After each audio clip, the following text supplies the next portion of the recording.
Hello everyone, and welcome to today's Friday stream, though if you're watching on the VOD, then it's not Friday for you. Well, it could be. It's just like, there's only a 1 in 7 chance that that's the case. But welcome everybody, it is time for another stream, though I am doing something a little bit different today. Today, I'm just going to skip through the dialogue while I'm talking. But yeah, it is time. It is Friday, so I'm doing a stream as I tend to do on Fridays. The difference, though, the twist, is that I'm playing The Legend of Zelda: The Wind Waker, though not in the fashion I would usually do. I've already done a full playthrough of Wind Waker. It's all on my VODs channel.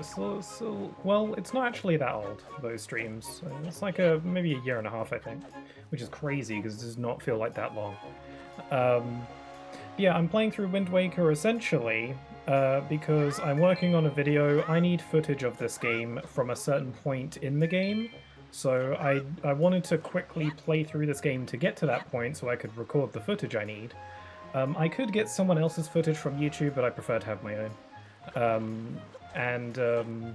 So essentially, I thought to myself, well, I could, just play through the game real quick. But then I thought, why don't I just stream it? I don't know. Get a stream out of it, why not? It might motivate me to actually do it, because I've been wanting to get this footage for like a while now, but I thought I don't need it right now. I'll just put it off for a while. But I keep doing that, and I'm getting to the point where I absolutely need to have that footage now. So I'm like, if I stream it, then I'll do it, So yeah, no procrastinating. We're doing it. Hey, Snack Pigeon, how you doing? Is this the Wii U version? It is indeed, yes. I suppose I could have played the GameCube version, but this version just looks nicer, so... But I hope everyone's doing alright. I hope you can hear the game okay. I might need to adjust the volume. I don't know if the volume level is good. I can maybe get away with upping it a little bit. Once we get into combat, we'll know. But hopefully you can hear me okay, and all that's good. It's fine. Cool. Thank you. Hope you're doing alright, though. Don't up it? Alright. Anywho. So yeah, I'm playing Wind Waker. So essentially, the idea is that I'm just trying to get through the game as quickly as I can, so I can get to the specific point that I want to get to, so I can grab that footage when I get there. So I'm not recording now or anything. I can't really record and stream at the same time. I was just intending on just getting to the point and then recording later when I have the chance. So that's the, yeah. I'm doing good. Well, it's like you're some sort of speedrun. Yeah, I mean, I was actually going to look up speedruns of this game, glitchless speedruns, because I'm not very good with glitches. So that I could maybe try and speed things up a bit. But what do you know, I forgot to do that, so... Like, I was wholly intending on being like, okay, I'm gonna look up a speedrun real quick so I can maybe see what speedrunners do to get through the game quickly. But yeah, I just forgot. Whoops.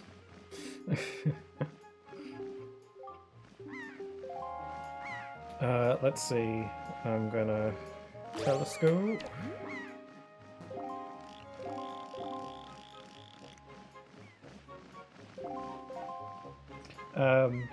I'm back. Hi there, speedrunners. Hi there, Mentory. How you doing? So in case you're wondering, I've got some explanation. I'm just playing through the game as I'm talking instead of stopping like I usually do. So I was originally going to do this on Wednesday as like an extra stream, but something came up that day that was really disruptive and prevented me from streaming that day. And my plan was to stream this on Wednesday, and then today I wanted to start a new playthrough of a new game that I've never played before. Well, it's not a new game, it's new to me. But because I didn't stream this on Wednesday, and I do definitely want to get this footage that I want, I decided that I would just play this anyway. And also, I was thinking of just starting this playthrough, this new playthrough anyway, and just saving this for maybe next week. But then I'm actually feeling a little bit under the weather today. I don't know if maybe you can tell by my voice. I don't know if it's coming through on my voice all that much, but I'm starting to feel a little bit under the weather. I feel mostly fine, but I've got a bit of a irritated throat, let's say. And it's probably indicating that I'm probably going to get ill in the next day or two. That's usually how it goes. So I didn't really want to start a new playthrough and then have to go through the whole rigmarole of learning a new game when I'm not feeling 100%. So I thought, let's play a game that I am familiar with. I'm going to ignore that guy. I'm doing good. How about you? I'm doing alright. Again, feeling a little bit under the weather, but hopefully it's not too bad. I'm hoping that this is the extent of it, that I'm just going to have a little bit of an upset throat and that I'll be fine maybe by tomorrow. I don't know. Glitchless of this game is 4.5 hours, but there's a category called no barrier skip, which is only 3 hours. Interesting. I've heard of barrier skip. Thankfully, the point of the game that I want to get to is just at the halfway point, so I don't actually need to beat the game or anything. Like, if I wanted to get, like, footage of the final boss, let's say, I already have a save file for that. The thing is that I want to get footage from a specific point in the game, and I don't have a save file for it. I'm sorry, I'm doing the fight thing wrong. But there's also any percent no MSS, which is just over an hour, which I think is called, I think is like a semi-glitched run. Yeah, this game has a ton of exploitable glitches and whatnot. I've seen a ton of crazy stuff. I am not capable of such things though, so I'm just gonna play to the best of my ability. But I was maybe hoping that there might be some kind of little trick or some kind of, you know, thing that maybe you can do in a glitchless run to make things go a bit faster. Can you? There we go. I'm pretty sure I have to do the sword tutorial. The sword tutorial.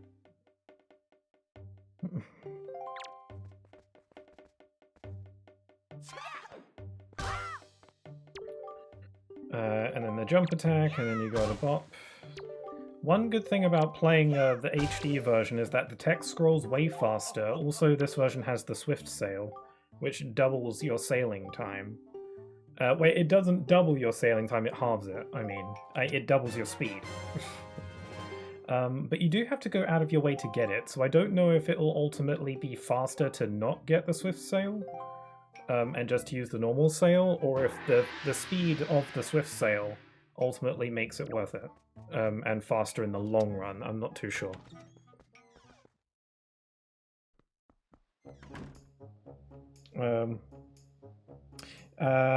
It's not really a speed run. If it was a 100% run, maybe it would.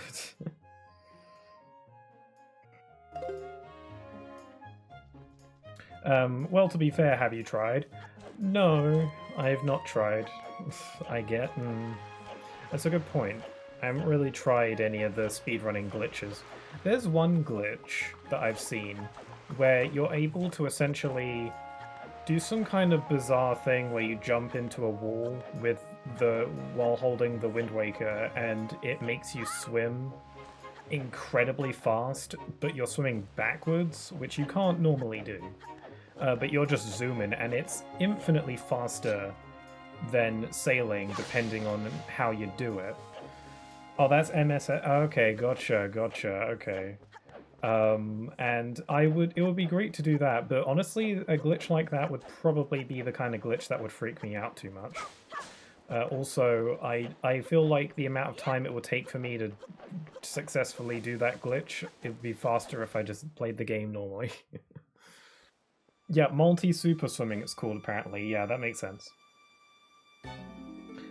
There's also I forget what it's called. I think it's called like the ghost hover or infinite hover, infinite jump. I don't remember. Where essentially you die from a bomb, and then like if you mash the attack button quick enough, then Link will just start to jump infinitely. And then if you're able to land on a heart, then you'll essentially live, and then you can just jump somewhere. It's like infinite jump glitch. And that sounds like it will kill my fingers and thumbs, so... Oh, manual super swimming? I don't remember. Also, hi there, Dragonfly, how you doing? Let me know if the game ever gets too loud. I'm keeping an eye on it. It might be a bit loud, actually. I'm gonna lower it just a smidge now that we're in combat. But I hope you're doing all right there, Dragonfly. Yeah, apologies if I don't know if it's easy enough to tell, but I have a bit of a sore throat today, so sorry if that comes through. Although apparently I sound better with a sore throat, I've been told. Like, that's how my voice broke initially. Fun, you know, like, fact about me is that when I was a teenager, I caught a cold, and my voice got really deep, and I remember my like everyone liked it better like that. And then I recovered from my cold, but my voice just kind of never went back to the way it was, and now I sound like this forever. So it's not too bad. So yeah, I essentially a cold is all it took to sort of like jumpstart my voice changing. Or it was just complete coincidence, most likely. I'm good, just listening while I work. Perfect time to lurk. Sure thing, Dragonfly. Thanks for lurking. Also, a hydrate I shall do. So, if a speed run of this game is about 4.5 hours, glitchless. Oh my god, that's loud. Hold on.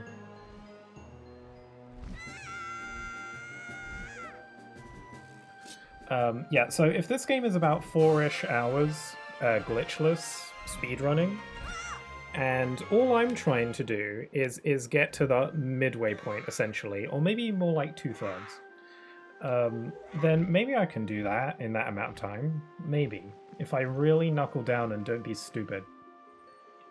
And, you know, I remember the things I'm supposed to do.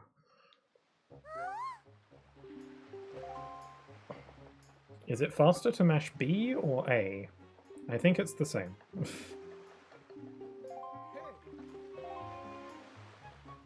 But yeah, to be specific on the point in the game I'm trying to get to, I essentially want to beat the Tower of the Gods, which is the 3rd dungeon of the game. And like the bit I want to get to that I want to record footage from is Hyrule Castle. So when you go below the ocean and you go to the ruins of Hyrule Castle, that's the point I want footage from. So all I want to do is get there, and then I'll create a save point, and then I'll be able to get all the footage that I want. So that does require me to get through the first 2 dungeons as quick as I can. You know, the Dragon Roost Cavern and also the Forbidden Woods. And I don't know. The thing is, I'm used to playing these games and doing, you know, all of the side stuff, you know? I'm used to getting all the treasure chests and collecting all the things and the heart pieces and the bada bing, bada boom. But it's difficult for me to rewire my brain to not do that, and I have to, you know, actively go out of my way to skip all that stuff. There's really no... Oh, crap. I was mashing all the buttons, wondering if maybe there was a skip. option. There is not. Pressing the minus button just puts the gameplay onto the Wii U gamepad. Anyway, I hope everyone's having a good day.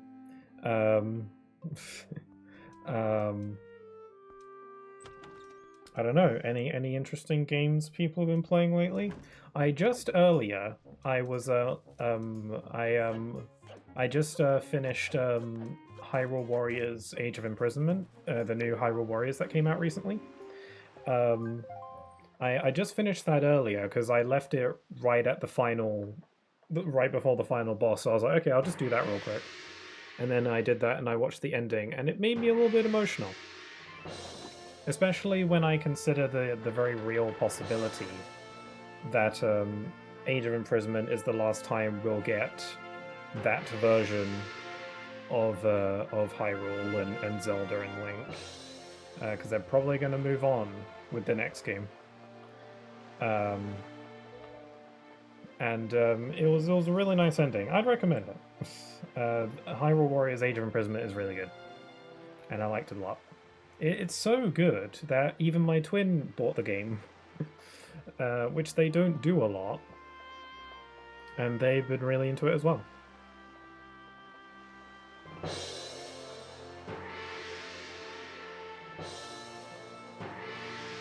Yeah, you can't skip cutscenes in this game. You just have to mash through it. Need to remind you that this game originally came out in 2003. This is a remaster of it, but still. Back in them old days when they didn't allow you to skip cutscenes. I have many painful memories of playing Kingdom Hearts 1 when they didn't allow you to skip cutscenes, and there's one cutscene that I know word for word because you can't skip it, and it's right before a really hard boss battle. Anyone who's played Kingdom Hearts 1 probably knows the one, because it's infamous at this point.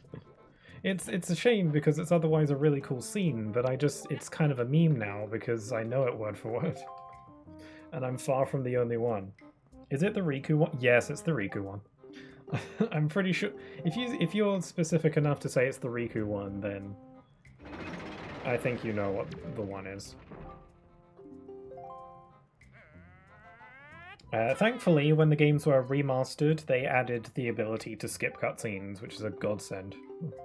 But playing it on PlayStation 2, it was rough, especially because of how hard that fight was.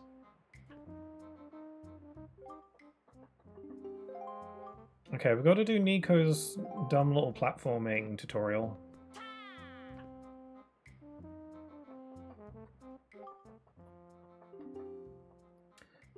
Let's see if I can ace this on the first go. I wonder how speedrunners do this. Do they just simply get good? Is that all there is to it, or is there some kind of way to bypass this entirely? Whoa! That was dumb! I grabbed the ledge, I was just mashing the A button for some reason, and I let go.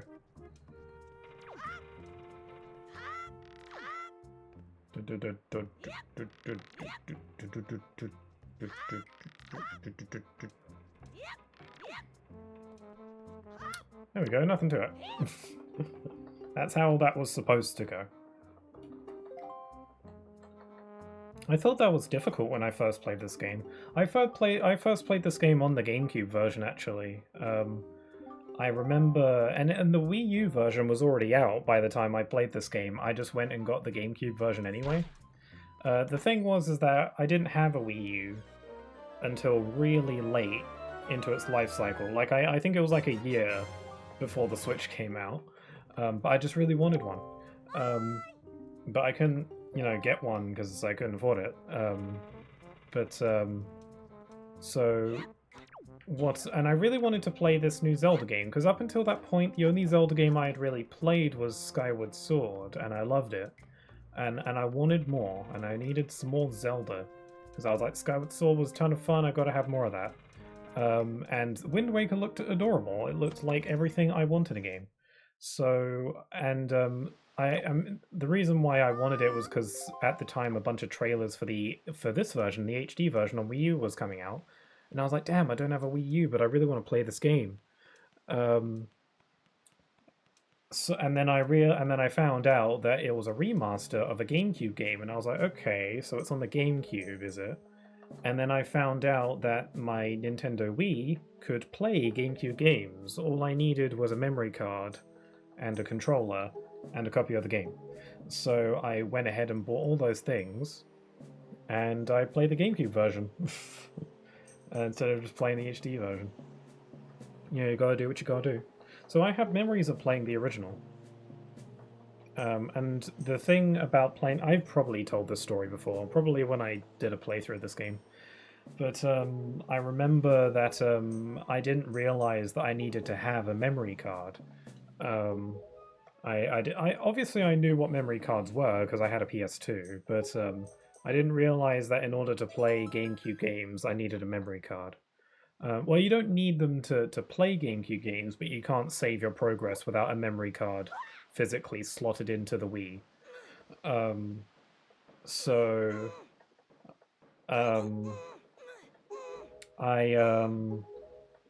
remember I needed to order a memory card, and it took a few days to arrive, but I wanted to play the game so badly that I essentially I just played it anyway, even though I couldn't save. And what I would do is that I would just leave the system on overnight. But my parents would often think that I was, that I just left stuff on. You know, they didn't think that I left it on purpose, because they were like, "Oh, you're wasting electricity," which is fair. But they thought that I was just being careless and stuff. So they would often turn it off after I went to bed. And then I would just play through the game again. I would just play again. I would just keep going because I wanted to play the game that badly. And then the sheer ability to save my game once I finally got a memory card was amazing. Also, hi there, speaking. Blast off schmack. Yes. Thanks for the sound effects. But how you doing, speaking? I'm becoming a bit of a speed king myself right now. What's the fastest way to get through the Forsaken Fortress, by the way? There's usually a heart piece that I like to go for, but I'm gonna, since time is of the essence, I'm just gonna ignore it. Wait, which way am I going? Crap, wait, is it right or left? Damn it, which way is Ganon's room? Is it this way? I think it's this way. Let's take a chance. Oh wait, I need to take out the searchlights, don't I? Or, well, I don't know if you have to, but it would probably help. It'll probably help me out a lot if I did. Because otherwise I have to try and avoid their cannons. You were using it as a space heater? Just keeping the room nice and heated up. Oh, okay, let's take out the searchlights so they don't give me trouble later. Because, like, yeah, if I get into their in their view, then they're going to shoot at me, and it's just going to cost me more time. We got here at the best part. Hi there, speaking. How you doing? How you doing?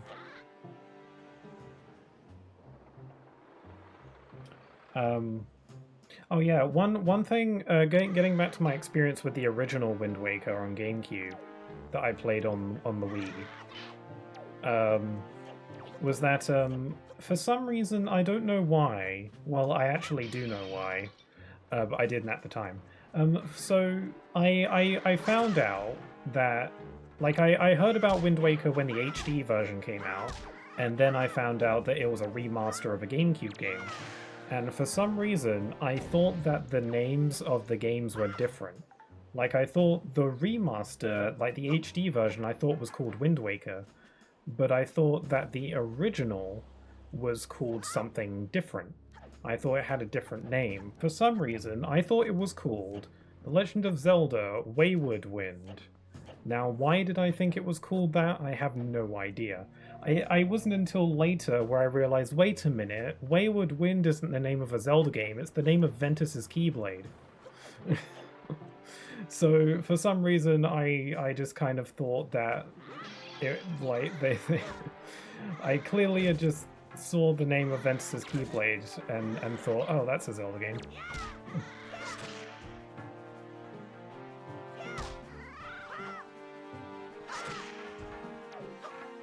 Oh, you're not dead. Okay, that's Searchlight number 2. Do you think I can get by with only taking out 2 of them, or should I get all of them? Oh, damn it. Oh, damn it. How do I get down there?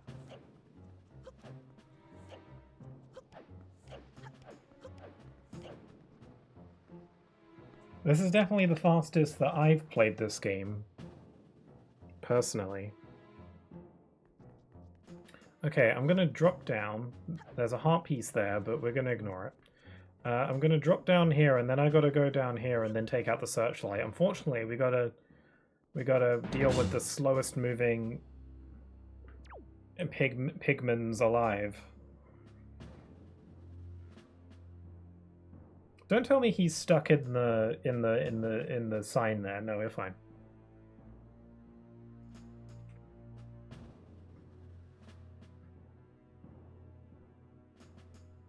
Yeah, so I hope the volume has been okay so far.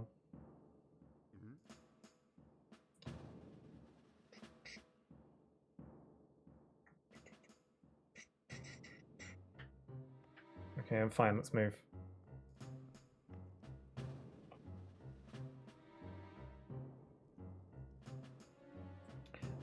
Oh yeah, speaking, I don't suppose you've played the new Hyrule Warriors at all? Because I was just saying earlier that I finished it earlier, or at least I finished the base game main story and I beat the final boss. It was super cool. Can you go away? Sorry, I'm talking to the guard. There we go. If I just no. Okay, let's move. Nope, I don't got the money. Ah, that's fair. That's fair. A lot of games have been coming out lately is the thing as well.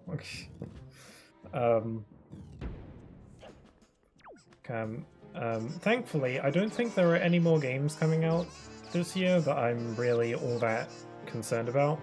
I think Kirby Air Riders just came out, but I was not intending on getting that anyway. Did I just go the complete wrong way? Oh my god. Let's go out the door. No, that's not the way I want to be.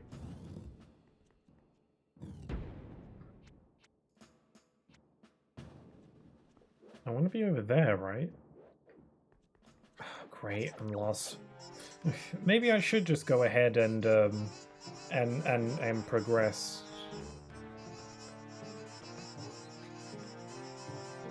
Hold on, I might have been. No, I'm fine. The little mlem guys try and get me. Oh.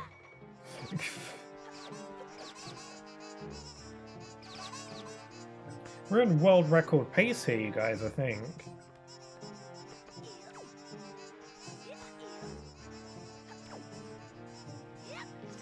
Hooray, there we go. Wait, should I maybe get this chest? What if it has something incredibly important inside?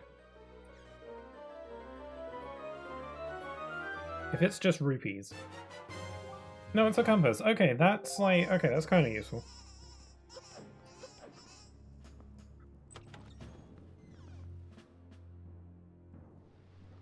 Okay, so... The searchlight that I want to take out is this one. Oh, that's definitely a searchlight that I need to deal with. Unfortunately, I don't think this is the right way. Yeah, I've definitely just gone around in a circle. So how do I get there? I need to go down there, which means I need to go here, and then like through here maybe.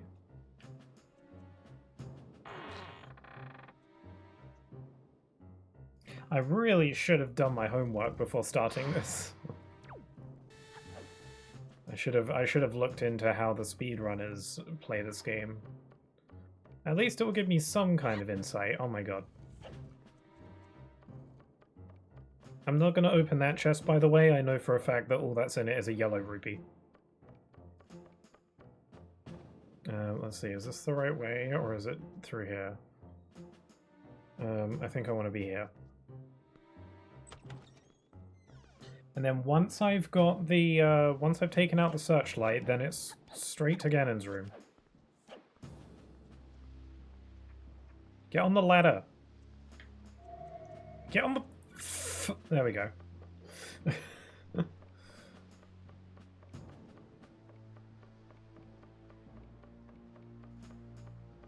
Alright, now we've got to take out this lad.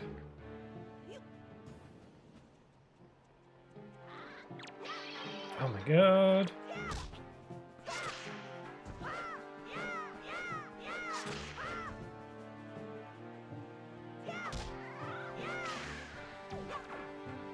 Okay, searchlights have been taken out. Now I've just got to get to Ganon's room, and then give him a stern talking to. Give him the old finger wag.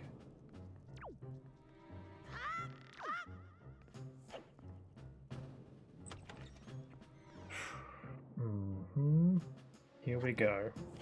We're good. We're good. But yeah, so Kirby Air Riders just came out, I think. I think it's out. I think it came out like today or yesterday or something like that. Came out recently, I'm pretty sure. I haven't played it. I don't really intend on playing it. I imagine it's really good. So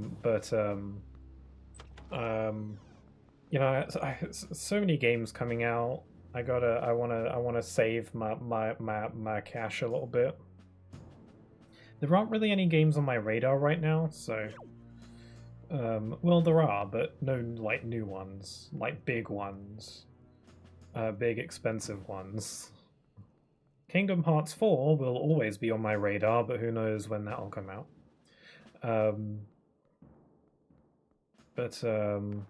Yeah, so I'm not really that into Kirby. I like Kirby, but the only Kirby game I played is Forgotten Land. And Kirby Air Riders does indeed look like a great deal of fun, but I'll maybe just wait for a sale price drop. Well, it's Nintendo, so it probably won't get a price drop. Actually, a sale is probably unlikely either. I can wait maybe for another time. It's not one of those games that I need to play right away.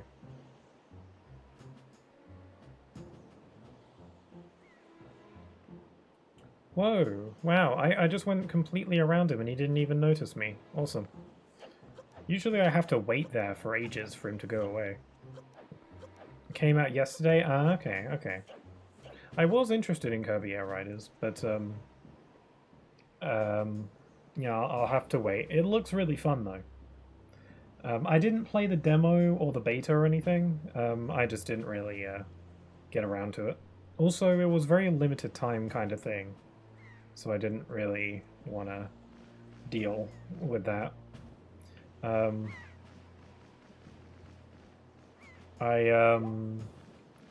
still happy with Sonic Racing Cross Worlds. I think the SpongeBob festival has just started, so I gotta work on that. I've been trying to do all of the festivals in Sonic Racing Cross Worlds. I've been trying to max them all out and get all their rewards and stuff. Not because I think I'll actually use any of it, but because I want the stuff. I like stuff. Okay,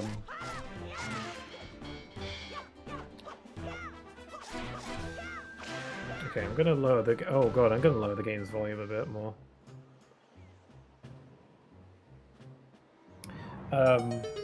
Yeah, I've been doing all the festivals in Sonic Racing Cross Worlds, and I almost missed out on the Yakuza one. I cut it very close, because I thought I had more time, but then on the last day I was told that I was wrong about the date that it was going to end on, and I only had like an hour to get everything. So, but I did it. I managed to get all the stuff, and it was fun. So I want to try and not do that with the SpongeBob event. It sucks that they only last like a few days, but on the other hand, playing ranked, just normal online is disabled while festivals are ongoing, so it's probably for the best, but still, it makes it difficult for me to get all the stuff when I've only got, like, what, 2-3 days to do it? So I'm gonna try and do that. I was actually playing Sonic Racing Cross Worlds yesterday, because I had some time to spare, because I thought the festival had already started. But no, I was wrong. It started late today, I think. I thought it started yesterday, so I ended up just doing time trials for a bit. There he go. Into the darkness. I'm probably not going to play that game again. I'd rather play Kirby Air Riders or Mario Kart World. I get that. It's not for everybody. I mean, this is like the year of kart races, isn't it? There's so much options that, you know, odds are one of them is bound to you're bound to like, you know. Speaking of Mario Kart World, before starting the stream, I was like, I thought I'd play Mario Kart World for like an hour, just because I had the Switch, my Switch 2 all set up and stuff. So I was like, yeah, I'll play some Mario Kart for a bit before I start my stream. I thought it would be weird going back to Mario Kart World after playing Sonic Racing Cross Worlds for so long. But no, I you know, the muscle memory sort of kicked in and I was fine. I did keep getting the startup wrong, because I'm used to the startup in Sonic Racing, so I would always burn out at the beginning because I was holding the button too long. Because in Sonic Racing Cross Worlds, you got in order to get that sweet spot with the startup, you kind of have to hold the button on the 2, but in Mario Kart, you kind of have to wait for a second after the 2. So I would constantly burn out at the beginning, but I got used to it. And I will say, Mario Kart World, it's still really fun. It's still a fun game. I think one aspect that Cross Worlds definitely has over it is that Cross Worlds definitely has a lot more for me to do. Outside of, like, you know, because, you know, with Mario Kart World, you know, you do the Grand Prix, you do the online, you play online for a little bit, but there's nothing to really work towards. The open world has a bunch of stuff, and they did update the game a while ago, so that you can actually keep track of your collectibles in the open world, which is baffling that wasn't in the game to begin with. So that's cool. But Sonic Racing Cross Worlds has a lot more carrots to chase, you could say. Also, I will say Sonic Racing Cross Worlds, personally, has the best time trials in a racing game I've ever played. And the reason why I feel this way is because I actually engaged with the time trials. Usually in racing games, I never care about the time trials because they don't do anything really. Like, I can see the value in like practicing the courses, but I don't really play kart races to get good at them. You know, I play kart races to just have silly fun. Like, I don't care about optimizing my route or whatever. I just want to play in the way that's the most fun. And that differs from person to person, but for me personally, I'm just whatever. So, you know, when I'm playing like a Mario Kart, and I do a time trial, and then I do the time trial, and then it's like, congrats, your time was this, and I'm like, cool. That number means nothing to me, though, because it's just a number. I'm sure, like, I understand that, you know, the idea behind it is that you compete, and so you can get faster times, and you want to improve, and that's all cool and stuff, but it's just not for me. Unless I actually get something for it, then I'm unlikely to care much. Where Sonic Racing Cross Worlds differs, though, is that not only do you get stuff, like you get music and stuff, which is incredibly tantalizing for me. Oh, I'm supposed to free Tingle from the jail? I didn't realize that was required.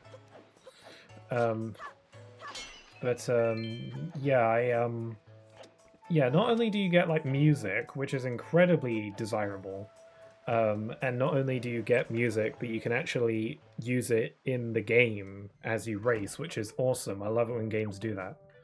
But it also gives you a ranking. Like, there's a ranking system because it's like real Sonic. And even just the ranking system on its own is like, wow, that's great. Like, I really want to do that. And then also Sonic Racing Crossroads just has a lot of stuff to unlock and stuff for me to do. And the online has its own ranking system, which gives me a reason to want to play online. I will say, I think Sonic Racing Crossworlds is like the most I've ever spent playing a game online in my entire life, and I'm not kidding. Like, I never play games online. I never do, but I actively go out of my way to play Sonic Racing Online because there's like stuff to get.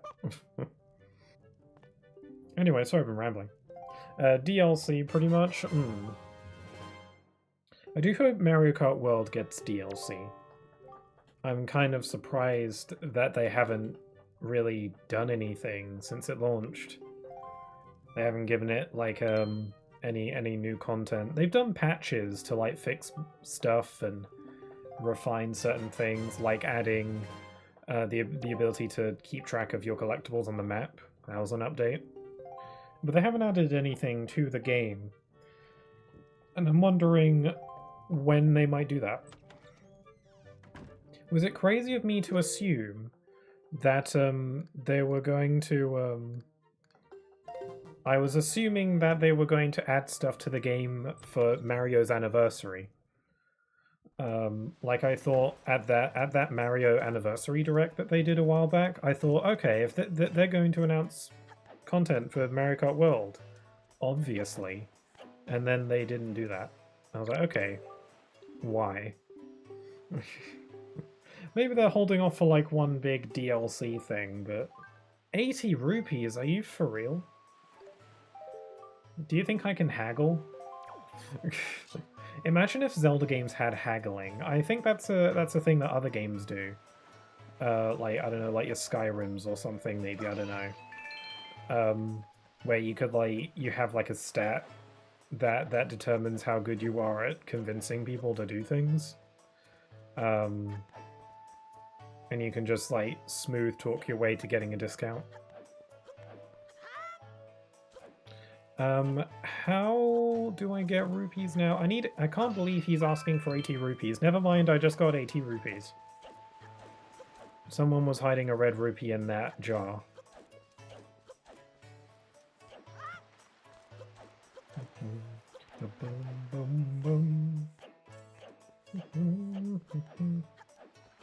Okay, I've got your 80 rupees. Now give me my sale and let me leave.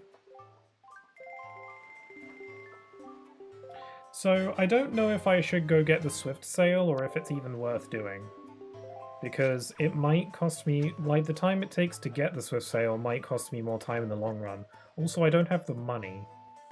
Like, in order to get the Swift sale, you have to buy it from an auction.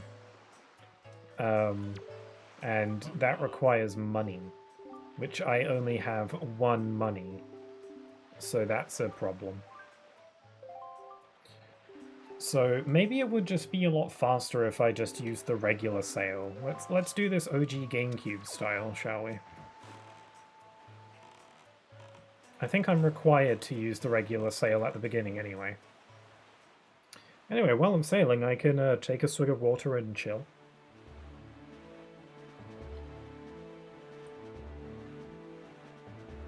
Is there any kind of speedrunning trick for getting around the seas faster, aside from that swimming glitch? Like, is there like some kind of thing I could be doing to sail faster, like zigzagging? Does that help? Does this somehow make me go faster, or jumping? Does jumping make me maybe go slightly faster? Like, maybe going in a zigzag pattern somehow speeds me up ever so slightly, I don't know.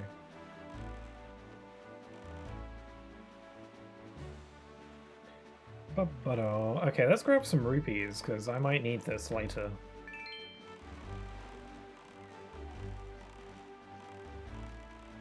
Yes. Like, this is so weird. Usually I would stop to go onto that platform there and fight the bokoblins and get the stuff. But I can't, because I gotta go fast, you know? I got to go fast.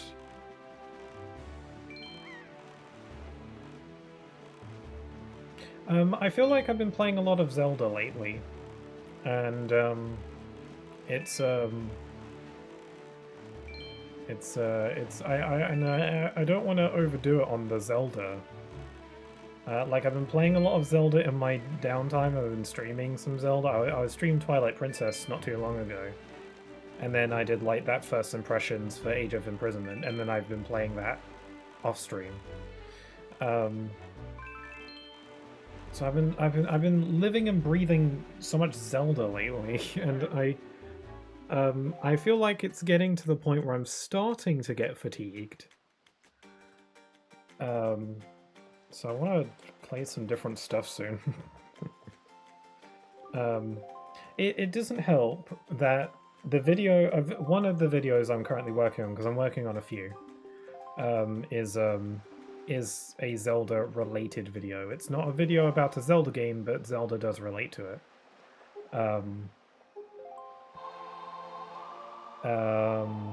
So obviously I've been needing to record lots of footage and blah blah blah blah blah. And then also I've been working on highlighting my Tears of the Kingdom playthrough. I made some good progress on that the other day.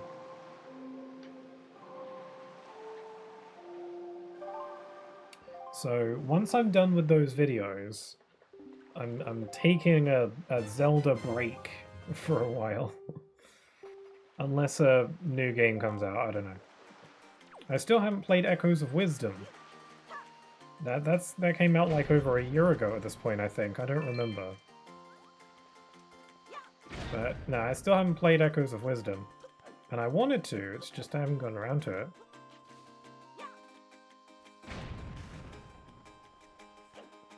Oh, I missed that rupee. Maybe I can speed run up there. How long have I been playing so far?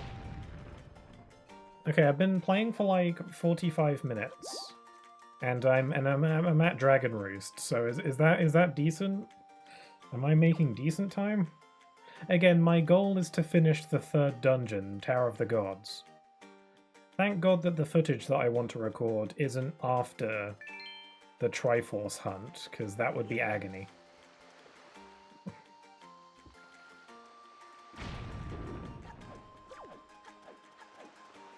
I don't think I've been making bad time, though. Considering I'm not a speedrunner, I think I'm doing alright. Just going off of my own basic memory of the game.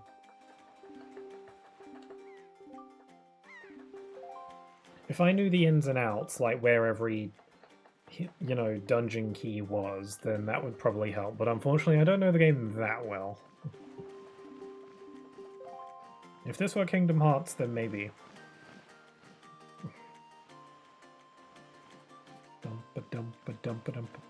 Oh yeah, speaking of Kingdom Hearts, I've been hearing rumours that Kingdom Hearts 4 might finally show up at the Game Awards.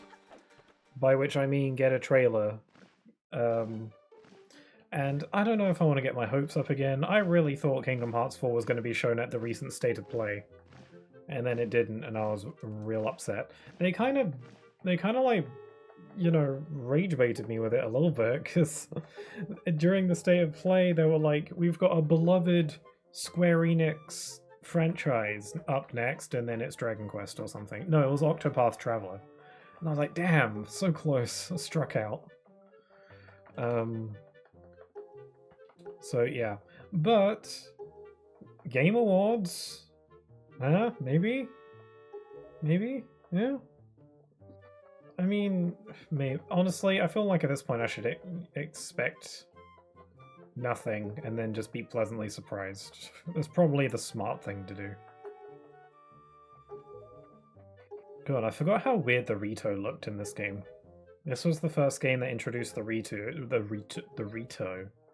They look way better in Breath of the Wild, if you ask me, because they actually look like birds. In this game, they look like people with bird features. Which I guess is charming in its own way, but I prefer how they look in Breath of the Wild, where they are like... They're properly birds. What am I doing? He gave me a letter, didn't he? No, he didn't. That's not happening until I see Medley. I wonder what Medley would look like if she were in Breath of the Wild. I wonder if there's fan art of that. I wouldn't be too surprised. If there's not, maybe my twin would be willing. I don't know. They really like the Rito, so who knows.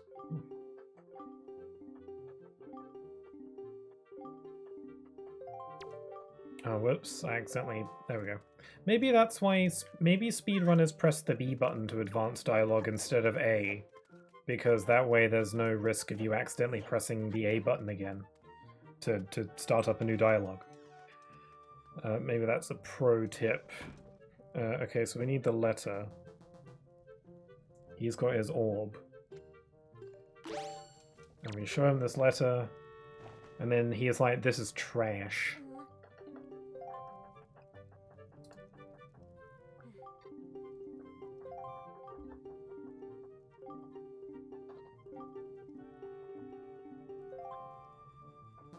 Okay, so he's being a sourpuss. He's being a little grump, so we gotta go do the thing. Okay, we're heading into the first dungeon. We're almost an hour in and we're going into the first dungeon. I don't know how long it will take me to beat the dungeon. Ideally it would take me about as long as it does to ban this bot. But unfortunately that is not the case. I can ban bots pretty quick though. Okay, so now we gotta meet Medley outside. This is the wrong way. And then, you know, Medley's gonna be like, hey, I'm gonna go into the volcano now. And then Link is like, alright. And then she's like, take this bottle. And hydrate yourself.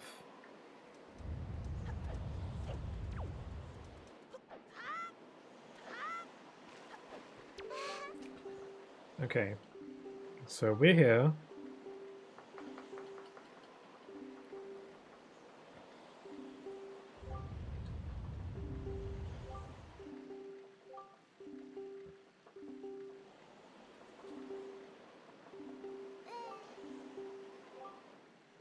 Okay. You gotta get the... Oh, I should probably learn the wind song. I gotta remember to do that. I think I could have done that earlier, but I forgot. I gotta learn the wind song, because that's, you know, required. Probably, I don't know. Required for playing the game normally. I don't know if glitches bypass the need to get that.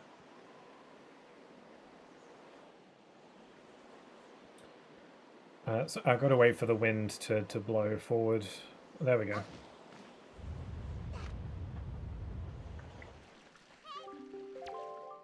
I feel like all these ash particles will be getting into my eyes. Link's eyes are kind of massive in this game, so that would be a real concern. You should be wearing goggles or some sunglasses or something. Like, his eyes are giant. It's be very genuine. I wonder what the size of his contact lenses would be. The size of a dinner plate. It's his eyes. So big. Okay, so we got the bottle. We gotta. Oh wait, I didn't fill it up. Damn it. We gotta get a bottle of water. We gotta get a bottle of water.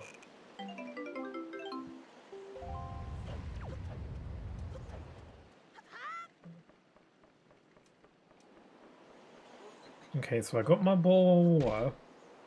I got my blue.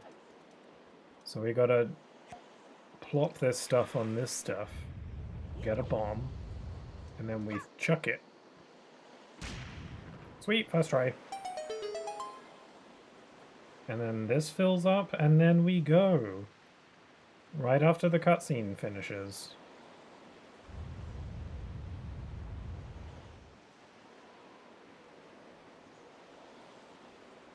Right after the cutscene finishes. There we go. Then we go swim. I'm not looking forward to the Forbidden Woods or whatever it's called. I don't really like that dungeon much normally. I'm not really a big fan of many of the dungeons in this game. There's only like 5. And I can't really...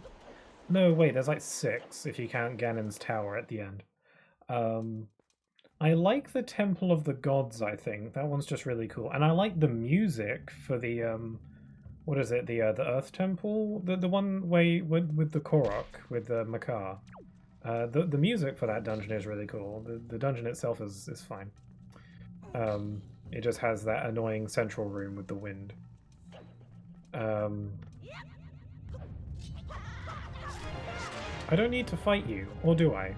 I need your stick. That's what I need. I need your thing, and then I gotta light this.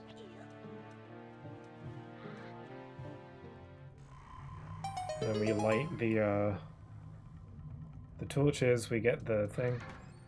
I was talking about it with a friend a while ago, about how something funny about speedruns is that thinking about the idea that speedruns are the idea of what if speedruns were canonical? Like what if like speedrunning through a game is canonically how the events took place? Which would imply that all of this stuff happens within the space of like a few hours.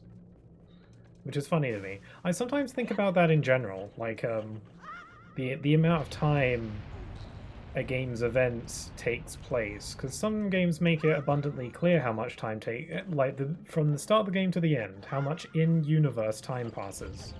Some games make it very clear depending on the game. It's really funny if that game has a day-night cycle, because then the events of the game could go on for as long as you want at that point. But sometimes I wonder, like, how long do the events of other games take place? Like, I think about it with Kingdom Hearts games a lot, because those games don't have a day-night cycle. There's no like daytime or nighttime unless you're in a world that is just perpetually at nighttime. Like Traverse Town, for example, which seems to be constantly at night. And I'm just like, how long like does the typical events of a Kingdom Hearts game take place in? Because you can work out the amount of time it takes between games, but what about the events of the games? Like, how long does it take to get from the beginning to the end in universe? Like does it happen within the space of a day, or how does that work? Because sometimes I think about that, like on the gummy ship in Kingdom Hearts, do they have like rooms? Do they have like beds, like sleeping bags, in case they need to camp out for the night? I mean, if the games did take place within the space of a single day, then they would need that. But I don't know. A lot happens in those games, and it's hard to believe that they take place within the space of a day. Also, it depends on how long it takes to get from world to world. Because I was thinking about it when I was, there's that cutscene at the beginning of, whoops. There's that cutscene at the beginning of Chain of Memories. Where, they're on that field at the beginning. It's literally the first cutscene. And then they're kind of like, they're sleeping by a tree, and Donald and Goofy are asleep, and I'm like, is this like the first time that they've had to camp out since they've been traveling, or have they just done it a bunch of times in the first game and we just never saw that? I find that stuff so interesting. I don't know if anybody else does, but I do. I'd love to know.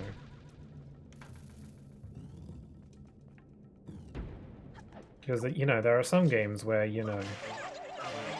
they have those day-night cycles. Like, as an example, Final Fantasy 15, which I've been thinking about replaying lately. Like, that game is like a road trip, and they camp out all the time. In fact, camping out and, like, camping over the night is like a core mechanic of the game. You literally can't level up in that game unless you're resting at a camp.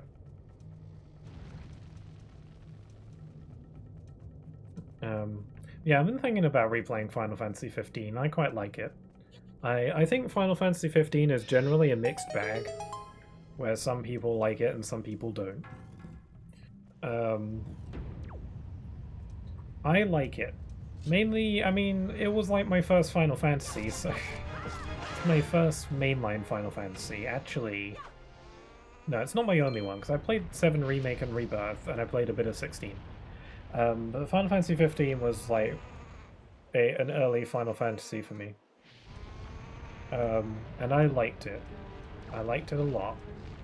Also, I played it, by the time I played it when all the updates and DLC had come out, so I got to experience like the full fleshed out version of the game. Can I jump there, or... Okay, let's not try.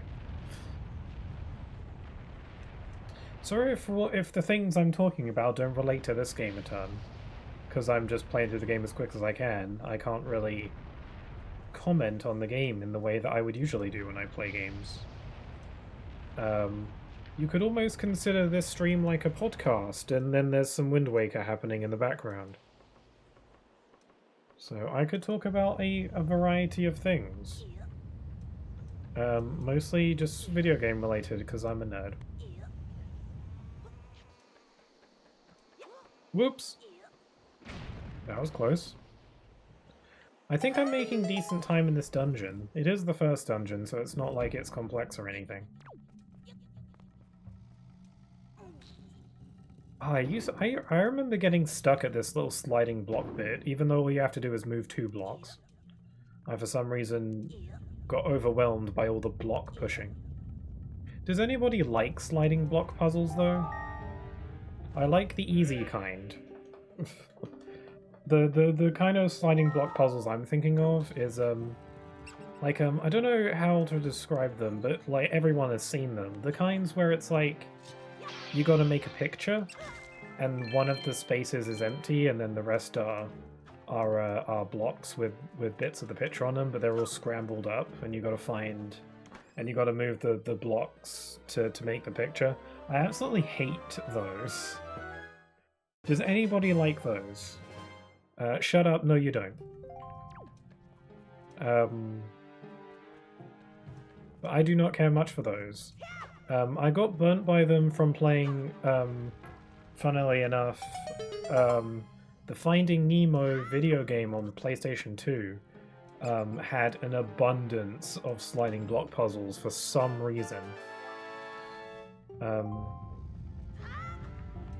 I actually have a lot of fond memories of that game. I don't know if it's considered good, but I remember liking it. It's kind of like it's like a 2D side-scroller, but there's like puzzles and you gotta collect things, and and the music is like shockingly really great actually. Like, you'd be surprised, the music in the Finding Nemo video game on PlayStation 2. Like, look it up because there's some bops in there. I wonder who composed it. I should look into that. Because maybe they're like a well-known composer. And they just randomly got hired to do the Finding Nemo game early in their career, I don't know.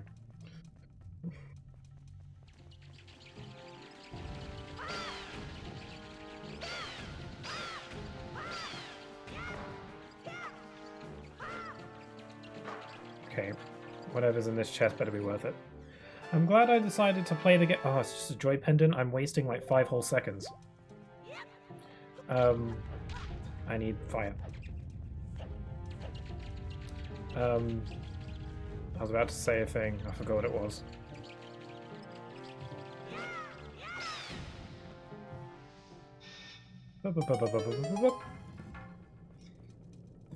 Okay, now I'm not gonna faff around with the cauldron because it's the cauldrons I use for fast travel, and I'm not intending on backtracking, so. Okay, I'm pretty sure we just have to defeat all the monsters in this room.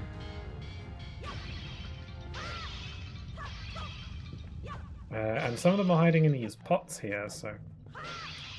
Oh my god, I remember doing this room when I streamed this game before.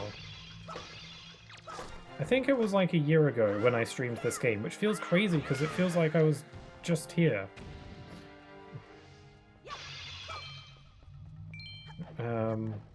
Anyway, I gotta light this candle. Whoops.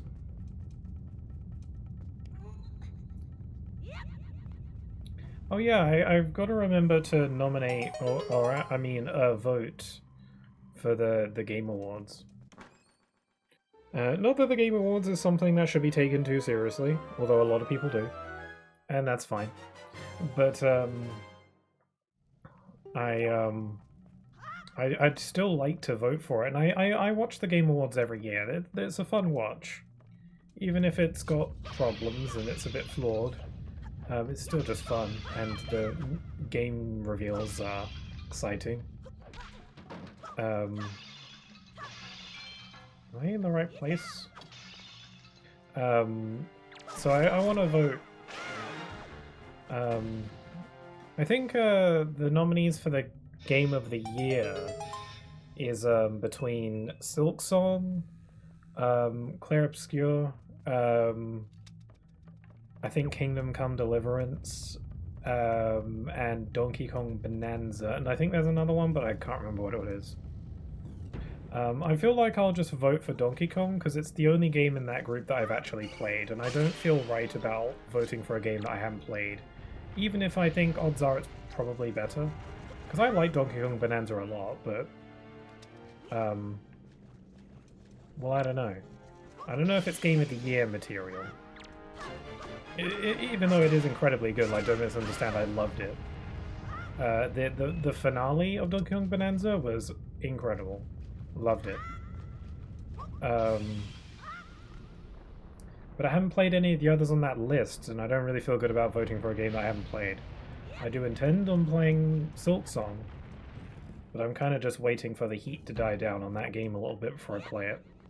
Also in case they, you know, patch the game or update it for whatever reason. Okay, so we gotta go through here. The boss room is over this pit of lava. So we gotta get the grappling hook, and then we gotta grab the key, and then we gotta get in there. I'm curious about what my time will be once I'm at the end of this dungeon. I've been in this dungeon for give or take 20 minutes. And there's dragon. Yes, the dragons in this game don't look nearly as cool or graceful as the ones in Breath of the Wild and Tears of the Kingdom. They're like sky noodles. This guy's like a cartoon dragon, which matches well with the art style, but still.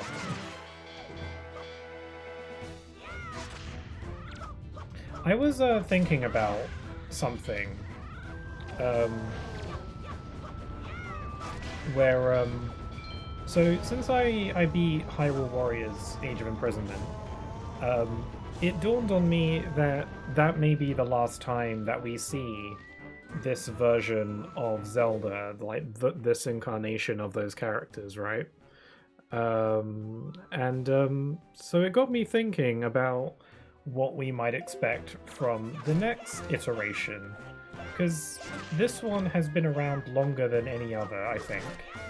Like, no one art style for Zelda has lingered for this long. And you know, one specific incarnation of Link and Zelda have been around this much, I don't think. So many people have grown accustomed to it. And what makes things a bit more interesting in that regard is, you know, Breath of the Wild was the first Zelda game to introduce, like, voice acting, really, or at least the first mainline official Zelda game that has voice acting in it. Technically, there have been Zelda games that did have voice acting, but we don't talk about those ones. And they're not, and they weren't really even made by Nintendo, so they're not part of the Zelda official canon. So, because Breath of the Wild was the first Zelda game to properly introduce voice acting, it was also the first Zelda game to properly give Zelda a voice. You know, with, you know, talking and all that stuff. Zelda talks in this one. So, usually with iconic gaming mascots, they get a voice actor, and then that actor sticks. Like with Mario. Mario got a voice, and only recently did he get a new one. Like, he stuck around with that voice for so long. Up until recently, and then... I mean, Sonic has gotten a few voices, but, you know, his current voice actor has been around the longest at this point, so... It feels evident that, you know, he's the Sonic voice, from now on. and then other various, you know, gaming characters. Usually they get a voice actor, and then that's the voice that they're stuck with. But Zelda is in an interesting position because it's not the same character every time. It's always a different incarnation of Zelda. And they can sometimes differ a little bit in their personalities and their appearance. The fundamentals are there, but so the thing is that the current voice for Zelda that we have for like Breath of the Wild and Tears of the Kingdom, are they going to recast Zelda for the next game, or not? Because it's weird because the next game could be so vastly different, in which like the Zelda voice that we have now might not fit. Like, as an example, like the version of Zelda that we have in this game, in Wind Waker, like I don't see the Breath of the Wild voice working for the version of Zelda that we have in this game, you know, because she's like a cool pirate. So I don't know. Maybe I don't know. Maybe the current Zelda voice actor that we have now has a ton of range, and we'll be able to do a bunch of different takes on the voice. I don't know. But it's something that I've been thinking about because Zelda is in a very unique situation where it is technically well, not technically, it's literally a different character each time. It's a different version of the same character each time. Like, Link himself has had a ton of different voices, but Link doesn't talk, so it's not as big a deal. You know, Link always gets a different voice, it's nothing crazy. And Zelda has a different voice too, but, you know, they never spoke before, so... You know, them getting different voices wasn't anything to write home about. Though I'm sure they did real good. Oh, I got the grappling hook now, I forgot. I think all I gotta do now is just grab the boss key and go. I gotta get the boss key and then go back to the room with the lava pit.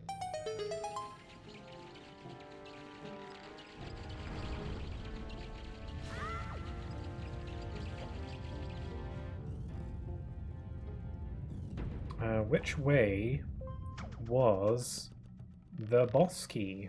I don't actually know. I know that the boss key is in that room with the two centipede-looking enemies, and you've got to defeat them and then put them on the button. I'm hoping that that room is this next one. Yep, this is the one. So we just got to defeat the centipede thing, and then plop them on the button. So come at me, bro.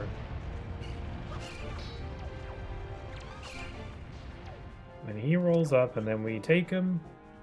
Kind of looks like a Pokemon, so we plop him there. And then we get our key.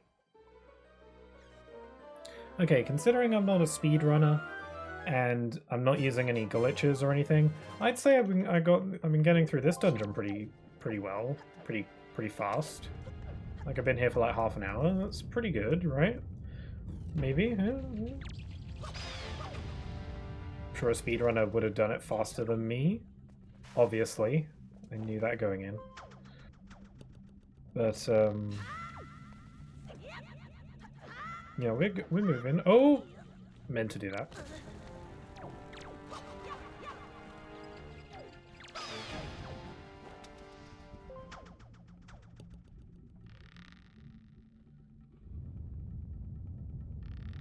Thank God. Oh God. I wonder if speedrunners tend to favor speedrunning the original GameCube version or the this version, the HD version.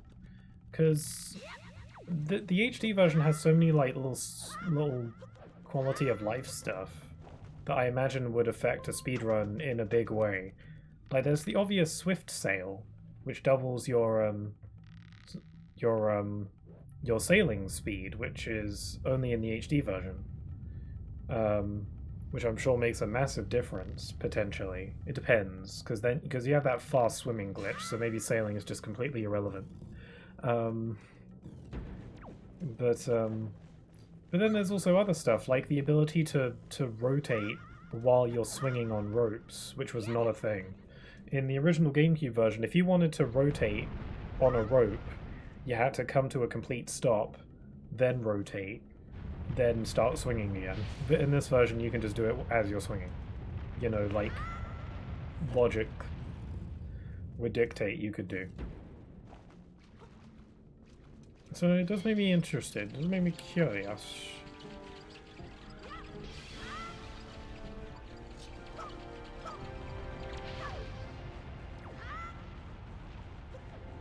Okay, so we got the boss key. So we can do the boss now. I've got the grappling hook. I think we just got to go up the slope. And then fight the good fight. And then we're good. We're in it.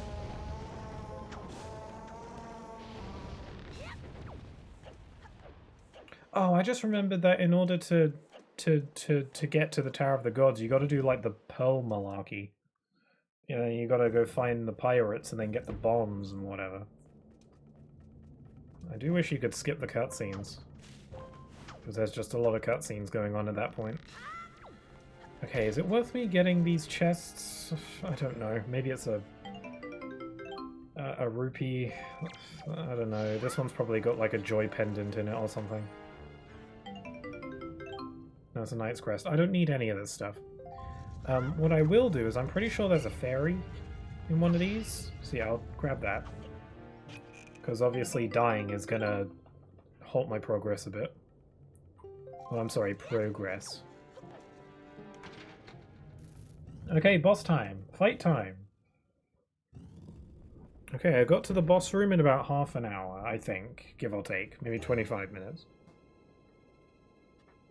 So, not too shabby, I'd say. I'm going to take a swig of water.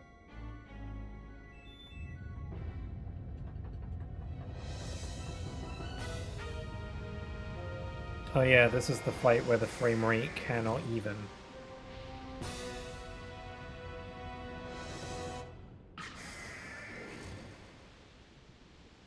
Hello. Okay, so we gotta hold on, I'm gonna switch my items around. I don't want to accidentally use my my fairy, so I'm just gonna move that. Okay. So we gotta ow. Okay, let's move. So we gotta hook onto the tail. And then he's like, oh, my butt.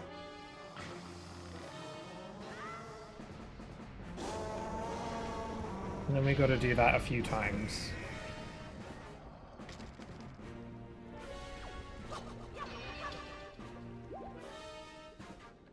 And we got to wait.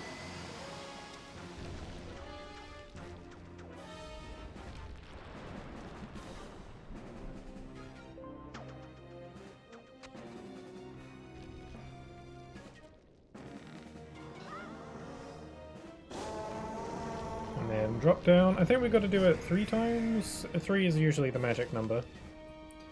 And then once we do that, his armor will be gone.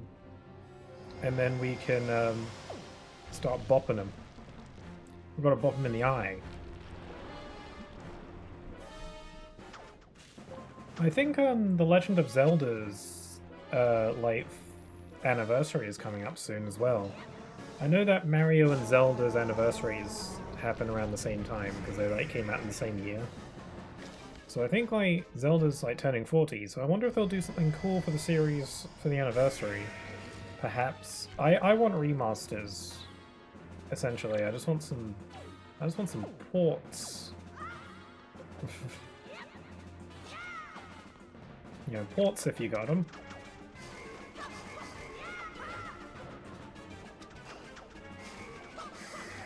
We've got to hook him with the thing.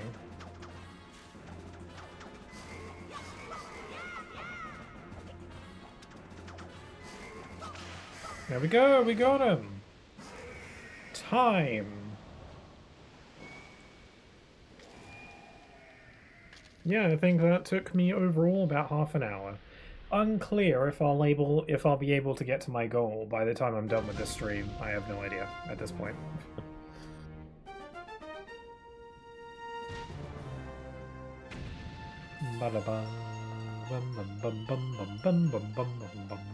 I might be able to, like, get to the Tower of the Gods, but I probably won't be able to beat it in time. But that'll be something, though. That's something. I can work with it. I can roll with that. Let's grab this heart piece. A heart container, rather. Having more health will make me not die, and that'll help me out. I wonder if the speedrunners spend those extra few seconds just to grab the heart container, or if that's a waste of precious time. Probably, because if you're speedrunning and you're like perfecting your route, then you're likely gonna avoid getting hit anyway, so having lots of health probably isn't even a factor at that point.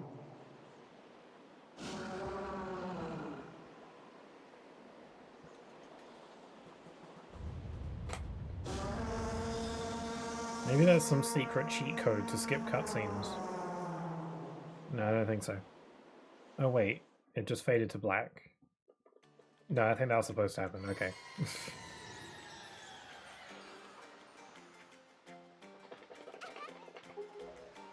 I'm literally mashing all the buttons just in case. I don't think there's a skip cutscene feature.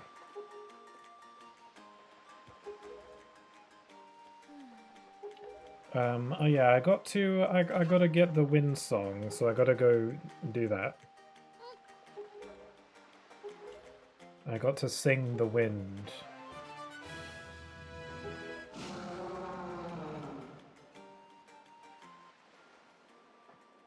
Hello, dragon.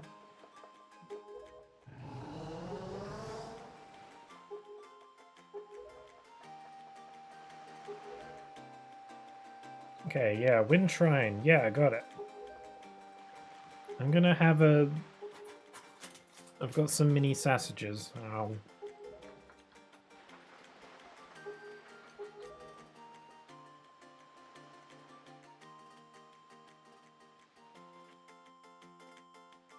Okay, off I go. Grab the wind song. And then Frogman is going to descend from the heavens and be like, "Oh, what a catchy tune." Damn it. Okay, there we go. Up, left, right. Yeah, I got it.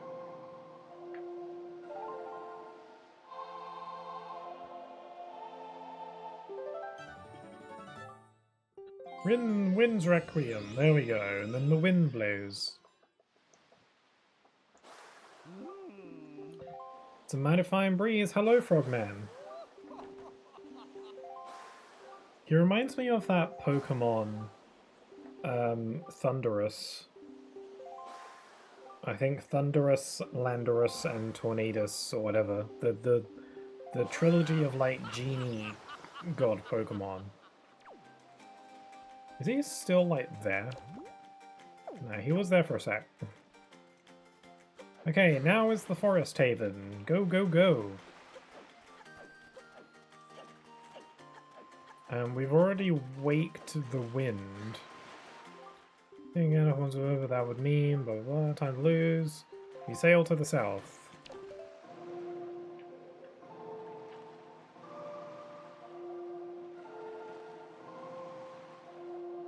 I forgot the song for a sec there. Sail to the south. And Link is like, what? So yeah, we woke that wind, so now we gotta go sail it. Okay, so we got some chill downtime. Oh, shut the hell up, fish!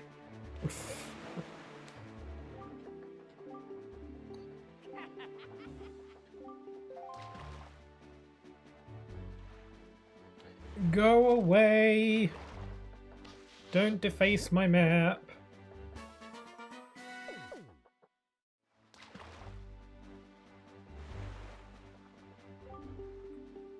Okay, thanks for the info, now get lost.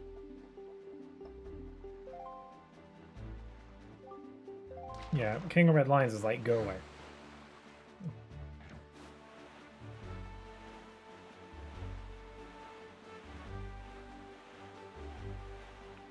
Okay, we're well on our way to get the next pearl. That island on the horizon is our goal.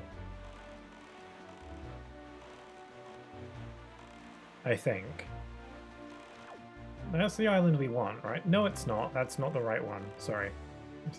That's a different island. I thought it was farther away. It was just small. No. How far away is it? Okay, it's like it's a while. It's pretty far out there.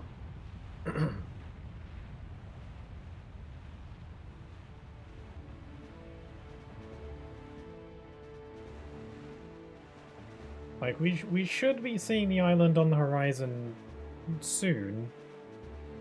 In a bit. There is an island like way over there, but I don't think that's the one we want. Essentially, this game is like this game is like the sea is split into segments, and each segment has an island on it. So we're always going to be sailing past islands. Also, it's getting dark. I don't like it when it gets dark.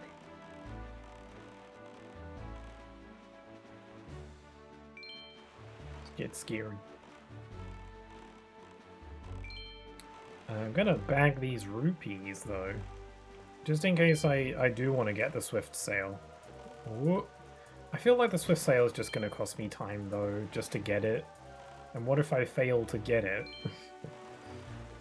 Because you gotta play the auction minigame for it, and you can fail that if you're not careful. So, and then it's just a bunch of wasted time.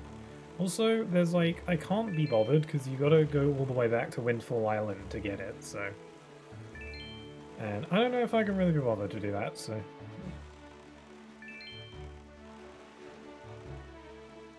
Bum, bum, bum, bum. I don't know what else I would spend my rupees on, but since they're on the path, I might as well grab these, right? I'm gonna max out my wallet soon. I think I can only hold 200 or 300. Give or take. Well, look, there's the Forest Haven. It's a chain of 3 islands. We're going to arrive there in the nighttime.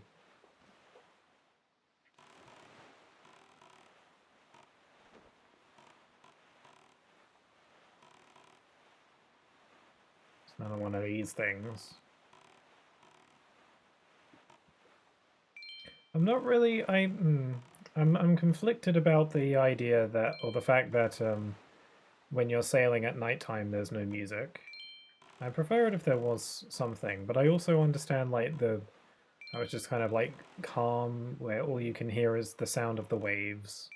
I get that, but I don't know. Some music might be nice. I don't know. Yeah, it's probably better this way, really.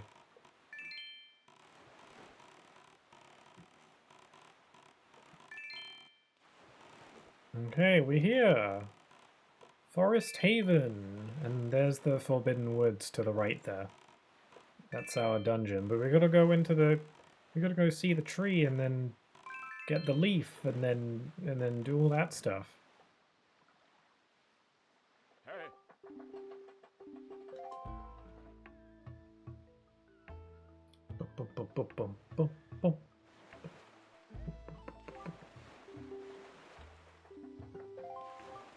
Great Deku Tree. Okay, here we go. We gotta swing off of those branches over there, so I've got my grappling hook ready. Going to ignore you. Ow. Going to ignore you. You're. Oh. Stop it. I'm gonna kill this thing because it's probably gonna get in my way.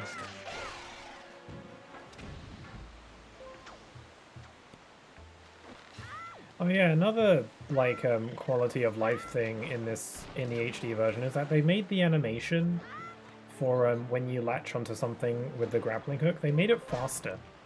In the original, it was like it went on for twice as long.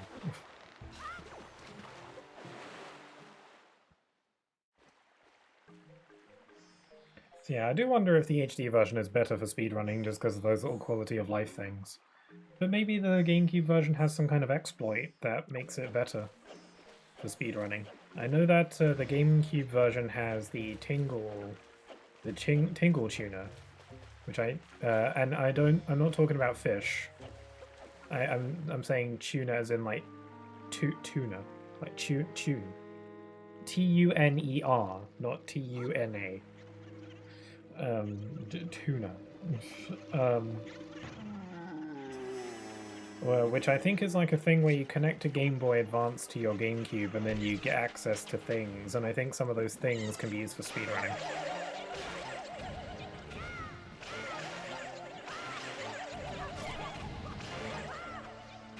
Killed him. This cutscene might go on for a bit.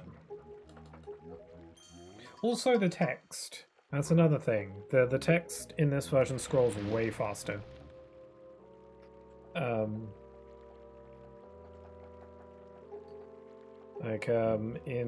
GameCube it would scroll tremendously slowly.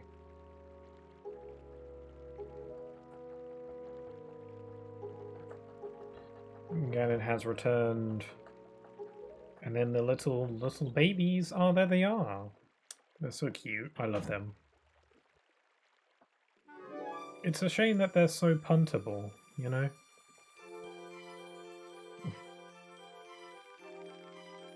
They got their little legs and their little leaf things.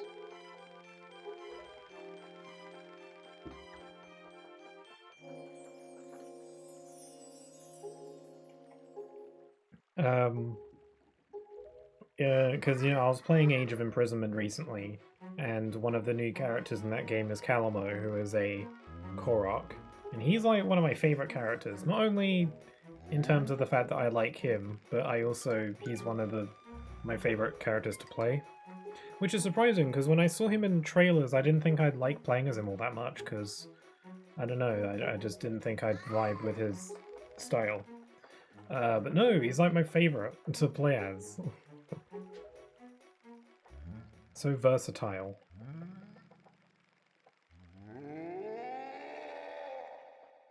Ah, so you scream and make leaves appear. I wonder what happened if the Deku Tree ate you. Like, do they have a throat? I mean, he has an entire dungeon in there, according to Ocarina, so... Speaking of Ocarina of Time, I think I brought this up in the past, but in a video of mine, in a very Zelda-focused video of mine, I mentioned Ocarina of Time a lot in that video, and I got comments in the comments of people saying that I pronounce it weird, that I say Ocarina weird, and at first I thought that's ridiculous, it's just because of my accent, it's harder to distinguish, because they thought I was saying Ocarina with an ER at the end instead of an A at the end. And I was like, oh, that's just because of my accent, and it's harder to distinguish between the sound of an A and the sound of an ER. Which is true, compared to like an American accent where, your R's are rolled more, so it's easier to distinguish it. But I did realize that, yeah, I wasn't, pronouncing the A as much as I could have, so I've been working on that.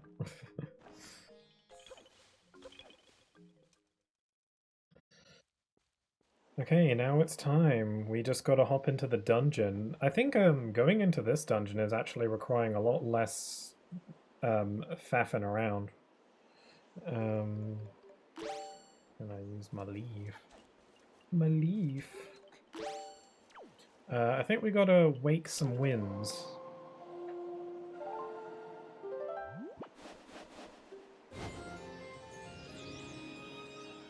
So we can float over here. And then we gotta wake the winds that away.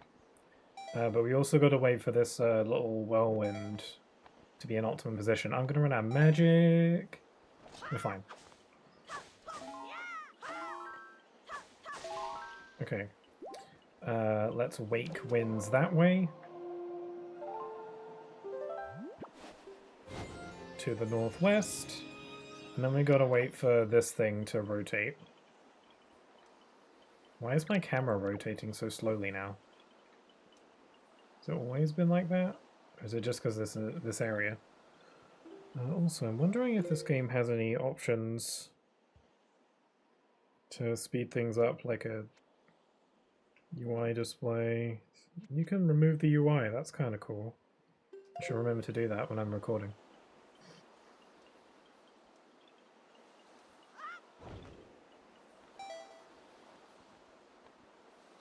There we go.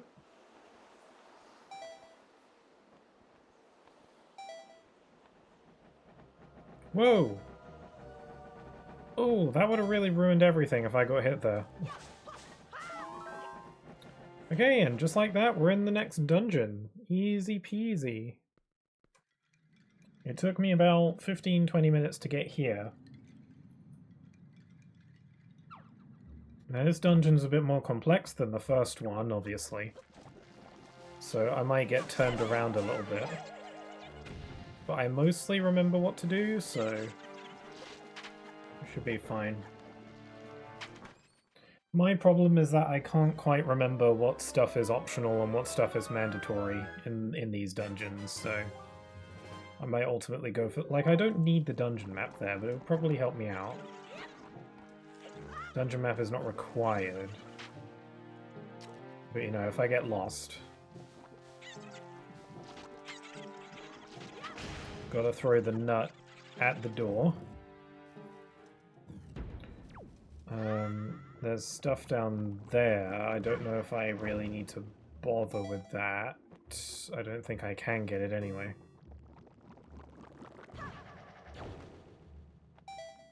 I think for now we just gotta go on these plants.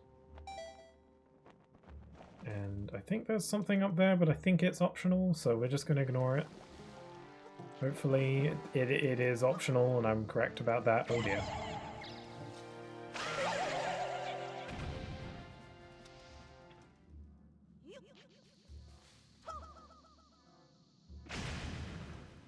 Through the door. And then we've got these doodads.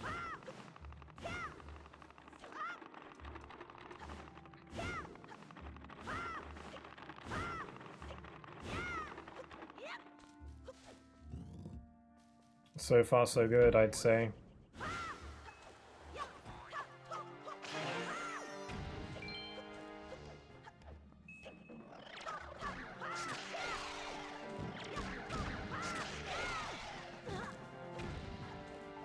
Oh no, don't pick up the thing. Oh man, that wasted like 5 seconds. Okay, and I think this one creates a plant for me to utilize. I'm hoping, the thing is, I'm hoping that I'm not skipping past some treasure chests that have keys in them, because I need those. Like, I skipped over a chest in that previous room, but I'm pretty confident that it's not a key, and it's just like a joy pendant or, you know, something like that, which is not needed. At least not for my purposes. Well, like, joy pendants and stuff actually is required to beat the game, technically, but...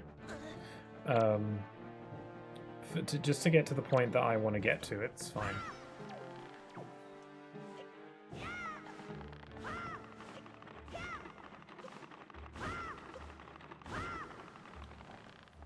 I gotta go... No! Well, there's a chest here. Is this important? It is not. Damn it, I messed that up. I should have been more patient.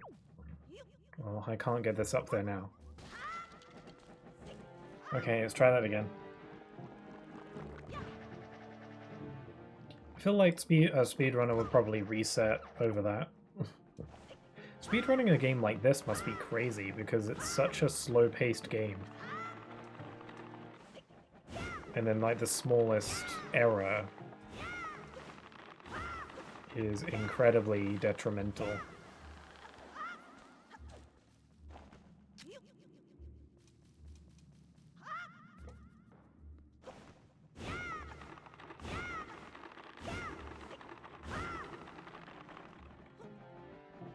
There we go. And there we go. Okay, that's what I should have done the first time.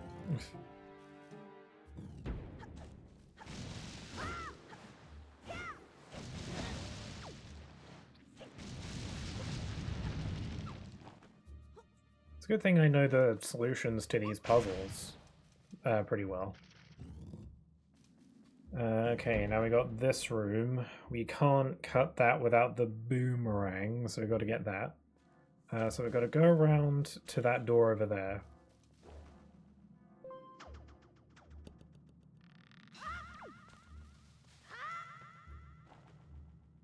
I've been pretty lucky in this run so far in regards to stuff that requires you to wait for like platforms to move, stuff like that. I've been finding so far that I've been just arriving right at the optimal time. It's like the game knows.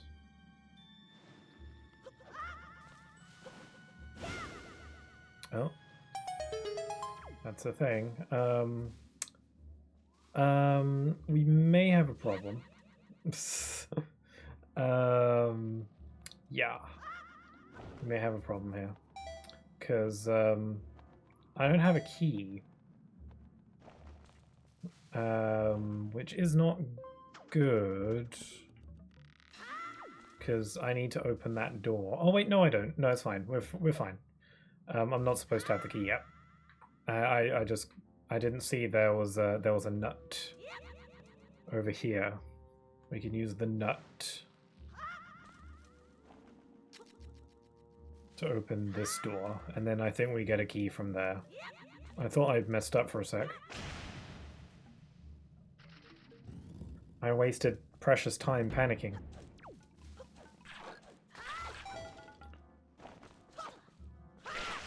Okay, does this have anything I need?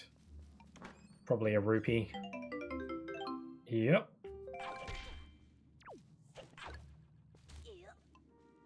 I've got this little urchin on me.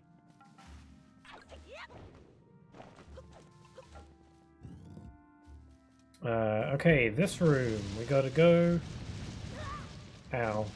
We gotta go through the very loud vines. Whoops.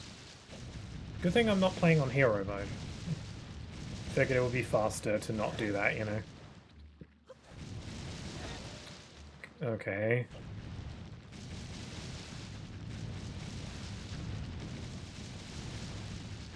Alright, and then we gotta... Oh no, I gotta get the... okay. I gotta get the bomb.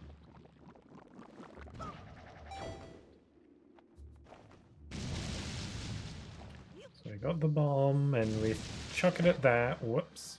There's a chest in there. I don't know if that's important, but I'll check.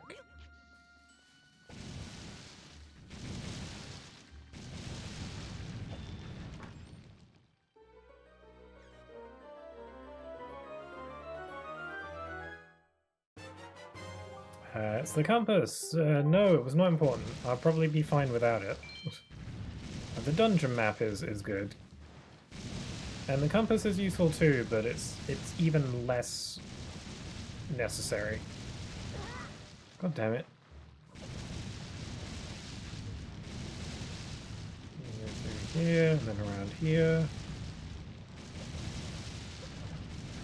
There we go. I'm pretty sure this chest contains a key.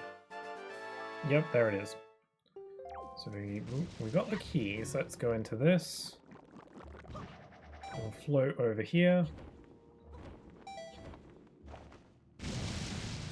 And then we can use key to open door.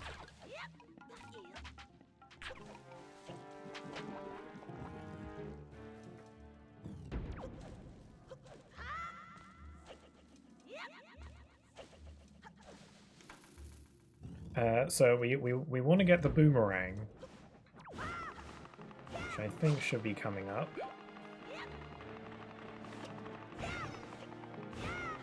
I wonder what that water down there is, all liquid. Maybe it's hot chocolate.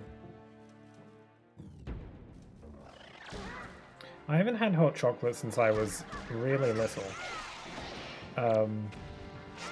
Or any chocolate-based beverage in general. The thing is, I love chocolate, but I can't really drink chocolate beverages because I had a bad experience when I was little, where it made me very ill. I don't think it made me ill, I think I was just ill. And then drinking the hot chocolate was just a bad idea. So I don't have those anymore. All it takes is one experience to ruin it. That's also why I don't eat Mars bars. Oh, this is the boss with the boomerang.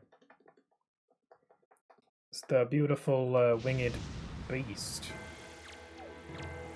So I think we just kill it by winding it.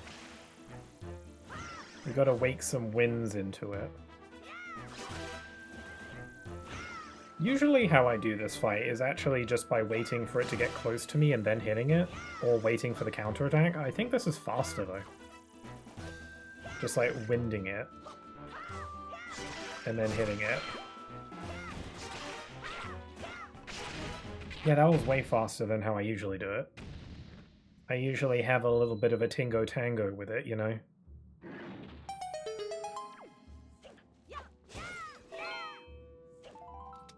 That was stupid. I don't need no feathers. Okay, so, door? Treasure chest, this should be the boomerang.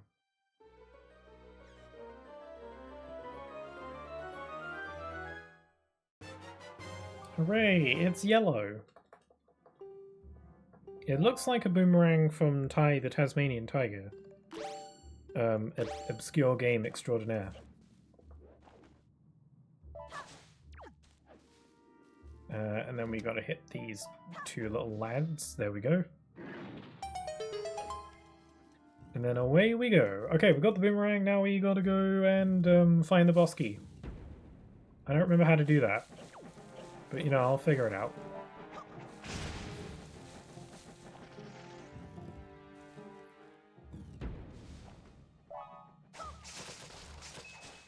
I do miss this formula for Zelda. And I do hope it returns in some way.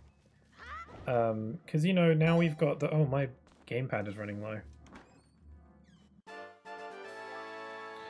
Because, you know, we've got the open world formula for Zelda games. And those are great, but I don't think it entirely replaces the old way, like this game does it. I don't think it's objectively better in every way. It depends on your tastes. Like, open world games are kind of difficult for me to get into. They can be overwhelming. I don't know if anyone else feels that way. That was dumb. Why did I do that? No, I'm in the vortex!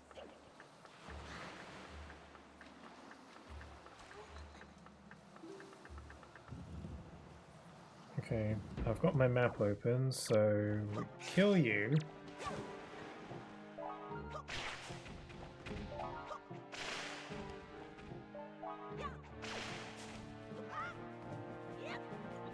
Go through here, and I think this room loops around. This chest might not be mandatory, but it couldn't hurt to check, because it might be... It's just a rupee. And then we can chop this down. This might be important. It's just a little room. It might have a key in it, so...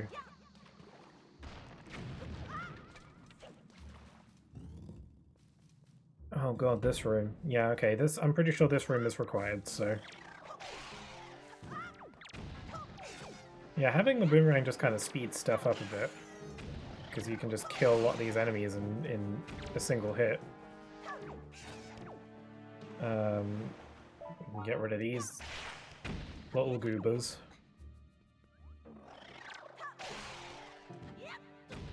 Oh my god, whoops.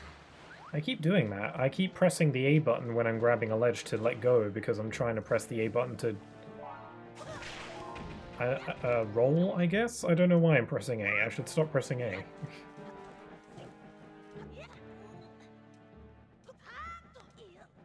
I don't think I've ever played a Zelda game this quickly before. Aside from that one time where I wanted to beat Breath of the Wild in a single sitting. Which I did do successfully, by the way. It took 6 hours, but yeah. I did that. But you know, Breath of the Wild is a game that's designed to be like, you can just roll up to the final boss right away if you want to. That was the point of me doing that challenge. And it was pretty hard. I've been thinking about doing that with Tears of the Kingdom. You know, doing like a go straight to the final boss challenge, because I'm pretty sure you can do it with that game too. I don't think there's really anything stopping you. Aside from, you know, Link's mortality and the very likely possibility that you will die. But, you know, it's designed to be possible.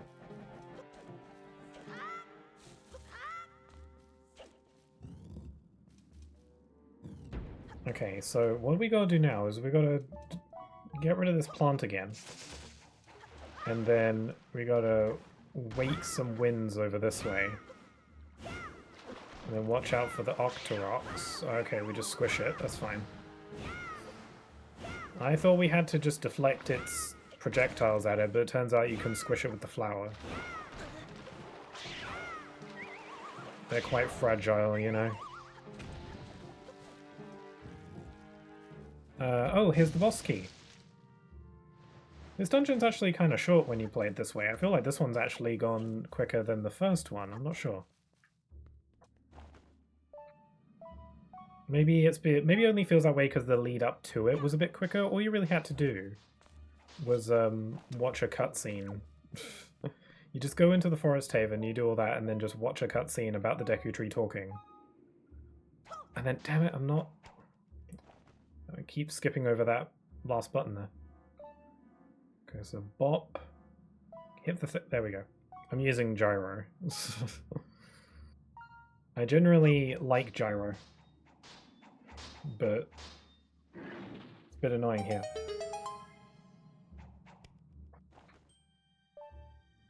Okay, so we get the key from this chest, and then a couple moblins are going to attack us, I think.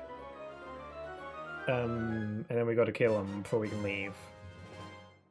I remember in The Legend of Zelda Phantom Hourglass, and Spirit Tracks might also do it as well. In that game, like every Zelda game has, like, you know, the boss key, or at least most of them do. It's like a thing. And then you use that to open the boss door in a dungeon. And in Phantom Hourglass and Spirit Tracks, which were 2 games on the DS, that game did it kind of weirdly, where those 2 games also had, you know, boss keys, but you had to physically carry the key. Like, it wasn't like an item that you pocket, like all the other keys. It's essentially like a big key that you have to, like, carry. And you have to hold it with 2 hands. It's like picking up a rock. And then you have to carry it to the room. Which I can't imagine that must have went down well, because that just sounds inconvenient. I played at Phantom Hourglass once. It was actually one of the first Zelda games I ever played, before I really knew much about the series at all. And I remember it just being weird. I don't know where I'm going, by the way. I'm kind of winging it right now.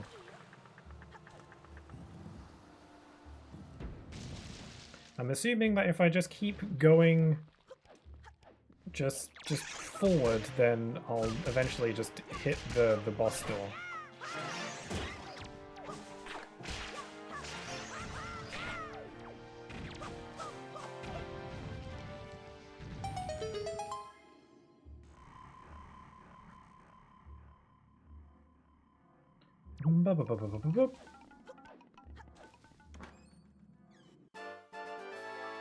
That was pointless.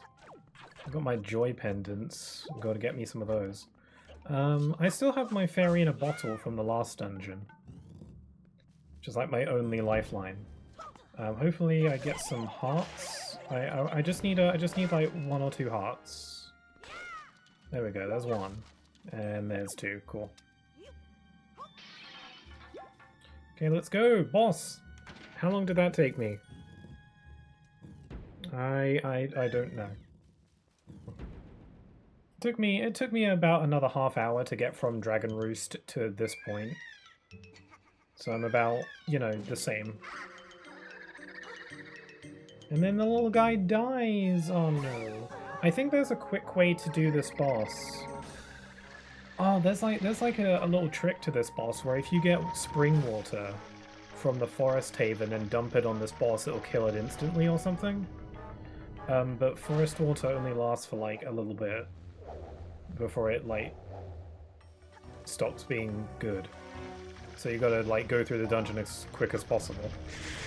Or leave and come back, I don't know. Yeah, there was no way I was gonna successfully do that, so I didn't bother. Also, this boss fight is really loud for some reason, so... Oof.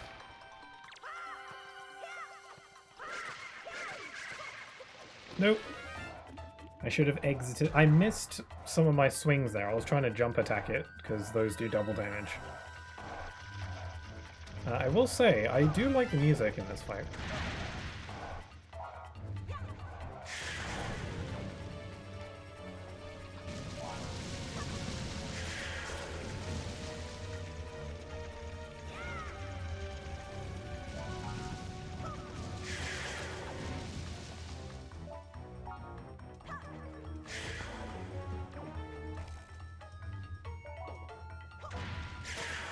There we go.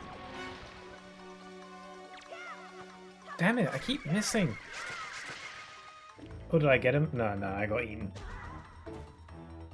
I got eat.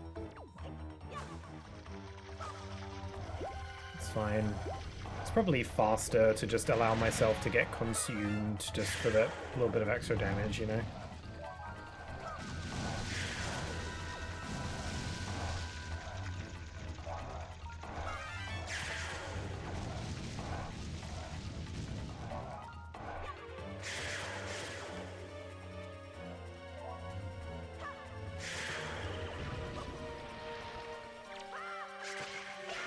There we go. Bop 'em. Bop it, twist it, pull it. And the other one that I always forget about. It's really annoying. Whenever I think of the game Bop It, I always forget one of them. One or two of the its I always forget. It's bop it, twist it, pull it, and then there's two more, like spin it and flick it, I think. And then pass it, and then it's like bum bum bum bum, and then you pass it. Okay, I don't want your trauma dump. Let me just grab my heart and go.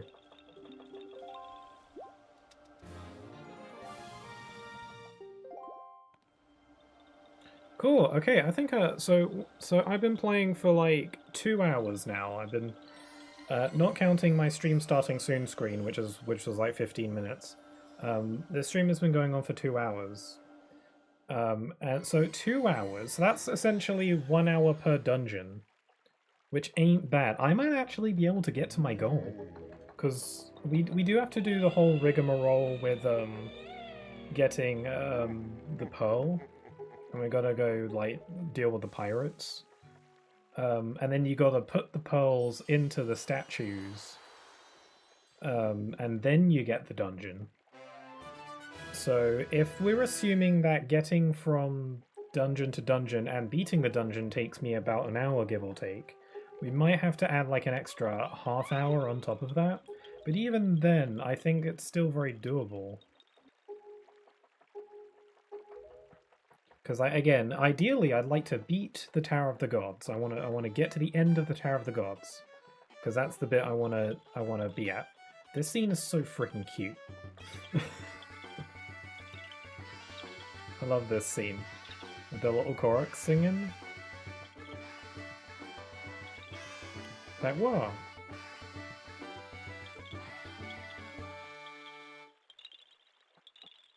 I love them. Why does that one Korok glitch out? I'm pretty sure that happened the last time I played this game as well, where that one Korok just doesn't jump up. He's like, oh, I don't feel like it.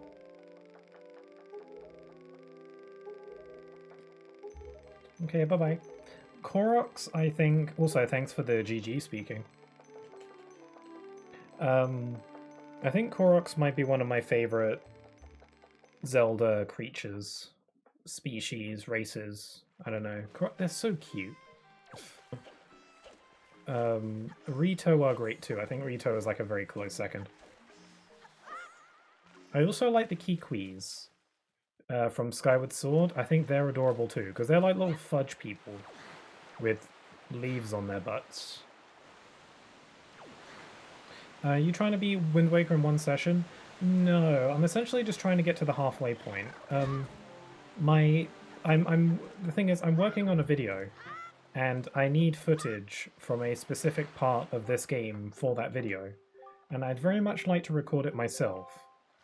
So essentially, I'm just trying to get to that point, and I figured I might as well just stream it. That's essentially what's going on here. So my goal is to just get to the midway point, essentially. The bit I want to record footage for is where you go down into Hyrule for the first time, and you go into Hyrule Castle and get the Master Sword. That's the bit I want footage for. So I'm just trying to get to that bit as quick as I can. I don't think I'd be able to do this whole game in one session. Like doing the Triforce hunt? Nah. Forget that. Okay. It's outside of my capabilities. Zoras are my favorite. Zoras are indeed cool. Zoras tend to change their appearance a lot between games. I think more than most Zelda creatures and species. Like, Gorons relatively look the same between games, it just depends on the art style. And then, the Rito. The Rito look different in Breath of the Wild than they do in this game, but I can usually just kind of equate that to, like, the art style and also just the better hardware, being able to have more intricate character models, you know? But the Zora tend to look quite drastically different between games, I think. I always find them to be. I remember playing A Link Between Worlds, and the Zoras are like green frog people in that game. I think Echoes of Wisdom confirmed that like one of them is like they're just different like kinds. Like one is like sea Zoras and one are like lake Zoras or something. Like they're just different kinds of Zoras. They're just two different kinds of Zoras. I have not played Echoes of Wisdom yet, so I don't really know exactly. Gosh, it's raining. Oh, this is where we go to the Great Fish Isle. And then the King of Red Lions is like, this place is a massive dump. We gotta go find the pirates now. And then the entire world gets cursed to be a massive downer.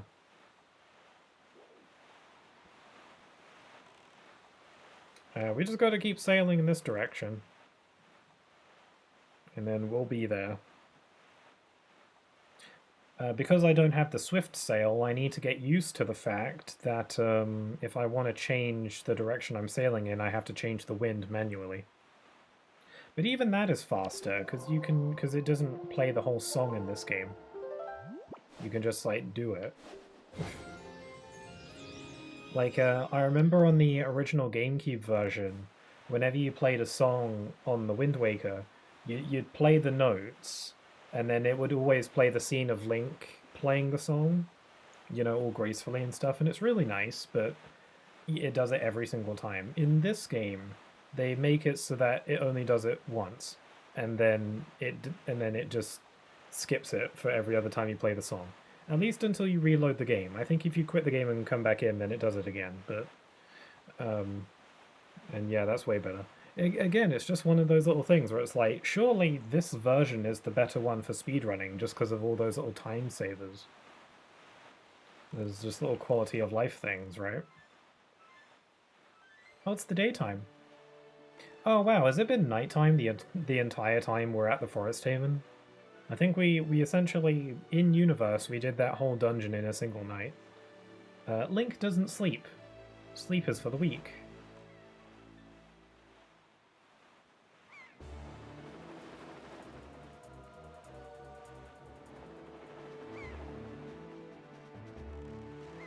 If there's one thing that excites me about getting a new iteration of Zelda, you know, if we're moving on from the Breath of the Wild, Tears of the Kingdom versions, one thing I really hope they bring back is Link being expressing emotion. I understand that Link not expressing emotions all that often in Breath of the Wild and Tears of the Kingdom is part of those games' plot. Like, well, it's not part of the plot, it's just part of Link's background, I guess. There's a reason why he doesn't really express too much. But I like in the older games where he is very expressive. In this game especially, he's got the oohs and the ahs and he smiles and stuff. Breath of the Wild, he doesn't do that. He's just kind of like a blank face most of the time. Aside from in gameplay, Link is actually incredibly expressive in gameplay. In cutscenes, he's just like, you know, like the old Windows startup sound. That's basically Link's personality. Well, that's Link's expression, if I were to compare it to something. Okay, here's the Rito, and he's like, seek out them pirates.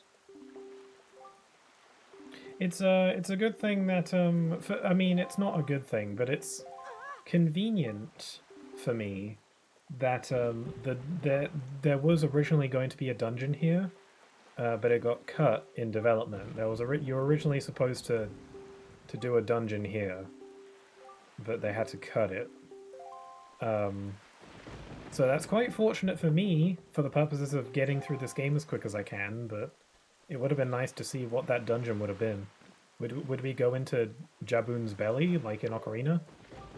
Or would there just be some kind of secret cave that you go into? It is interesting.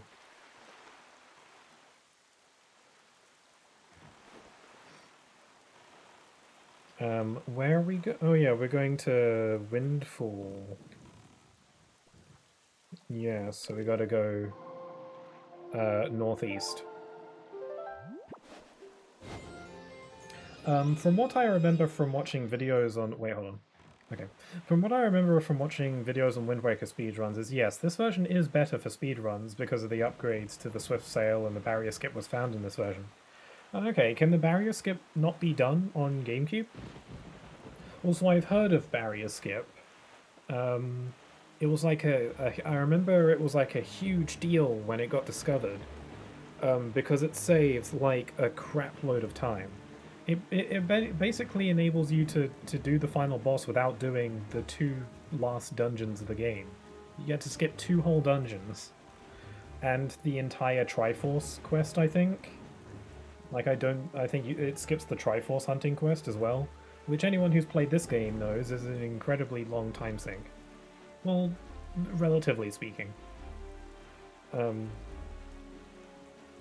And so yeah, barrier skip was crazy big deal. Essentially, what the barrier that it's referring to is when you go down into Hyrule Castle, there is a barrier that prevents you from leaving and going to Ganondorf's tower. Obviously, if the barrier skip, it allows you to essentially like go through it by doing some incredibly precise grappling hook shenanigans, from what I've seen. It essentially just allows you to skip straight to the final dungeon without having to do the Sage dungeons or the Triforce quest, which is bonkers. Yeah, probably saves a ton of time. Yeah, the skip is on GameCube too. Oh, okay, so it was just discovered on this version. That's crazy. It's crazy to me that glitches like that can be discovered so late in that game's life. Like, it takes until the remaster for people to discover something that was also in the original game. It's pretty crazy, you know?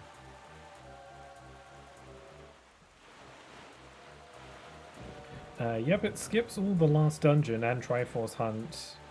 Saves a couple hours. Yeah, definitely. Saves a ton of time. Yeah, it must be a really precise inputs to get that glitch down.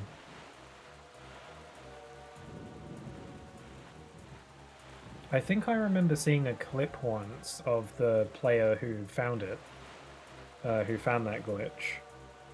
I think I saw a clip of it. This fish is all up in my business. I'm nearly there though. So I think we gotta go into the we gotta go into the oh, we gotta go into the bomb shop first because we gotta see the cutscene that gives us the password. I think you can actually enter the password first, but the problem is that the password is like different each time you play the game. Like, I don't think it's the same password every playthrough. I think there's a bunch of different passwords that it could be, and the game just kind of randomly selects one. So I think I'll just go ahead and look at the cutscene. And then see what the password is. I could try and guess it. I know that one of them is Barnacle, but I know that's only one of the potential passwords. I could maybe Google all the passwords, but I feel like it would just be faster to watch the cutscene. Because then I'd have to, you know, try them all. So yeah, it's probably just better if I just watch the cutscene. I imagine the ability to skip cutscenes would save a lot of time in speedruns if this game had that option. Maybe that's something they should add if they ever do port this game to Switch. The ability to skip cutscenes, because why not?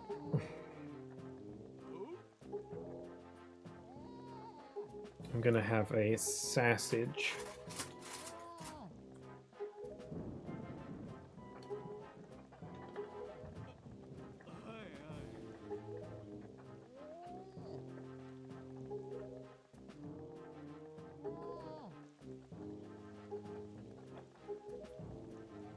Bomb.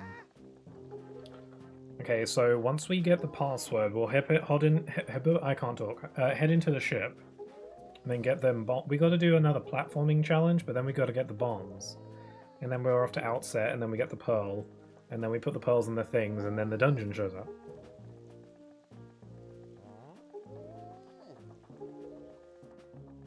Yeah, Tetra's gonna give us a little side eye. She's like, oh no, she saw me. Link is like, I'm invisible. Link is like a cat. Just backs up.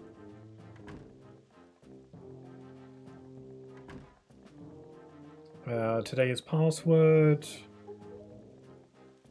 Barnacle. Oh my god, it is Barnacle. Is it the same password every time? Because I swear that's the password I had last time. I could have literally just put that password into the ship and then I could have saved myself some time. Maybe it's maybe it doesn't work though. Maybe it's kind of coded so that it doesn't work. I don't know. Because, you know, that would kind of skip the whole scene there. Whatever, it's fine. I think I'm making good time anyway.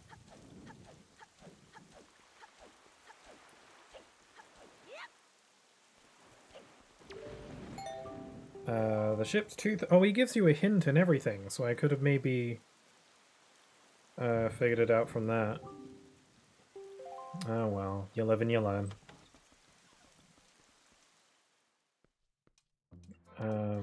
Okay, we go down here, and then he's like, "Oh my god, Link, you are not dead."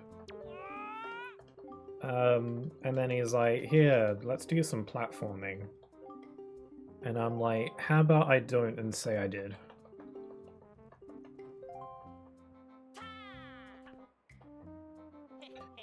Who wants to bet that I'll ace this on the first try?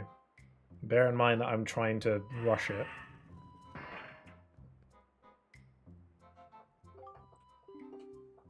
I bet I'll do it on my first time. I bet I'll do it immediately. I betcha.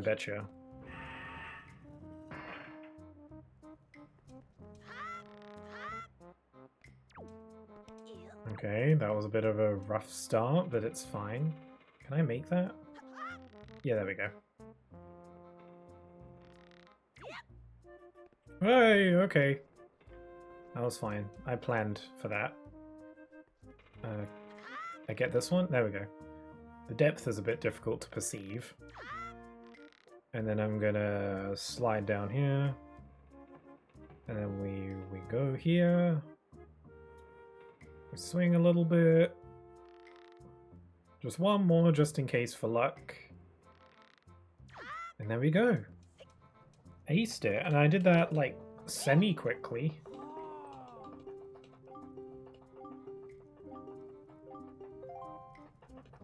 I don't know if you can hear the sound of me mashing the buttons during cutscenes. I'm pressing A and B at the same time. I don't think it makes a difference though. We got the bombs! Heck yeah. Now we can kill a bunch of things. It's a magical rock.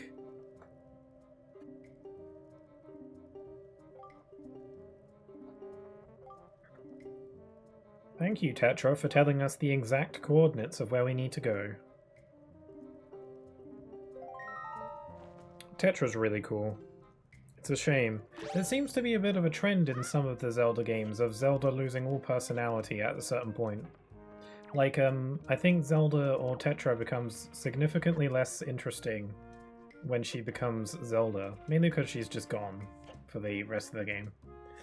And then I also thought that about Skyward Sword as well. I think Zelda becomes significantly less interesting of a character once she like becomes the goddess essentially, and she's like all mystical and stuff. I much prefer Zelda at the beginning of that game, where she's just like a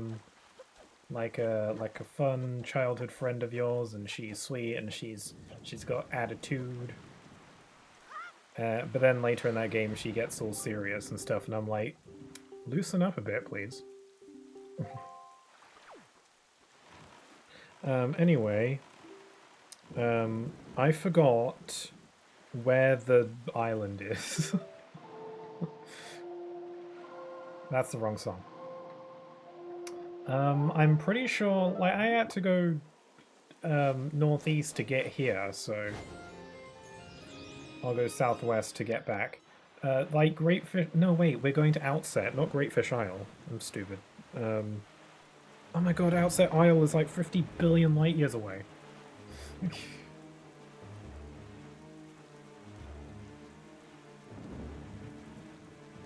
This would be a good time to have the Swift Sail.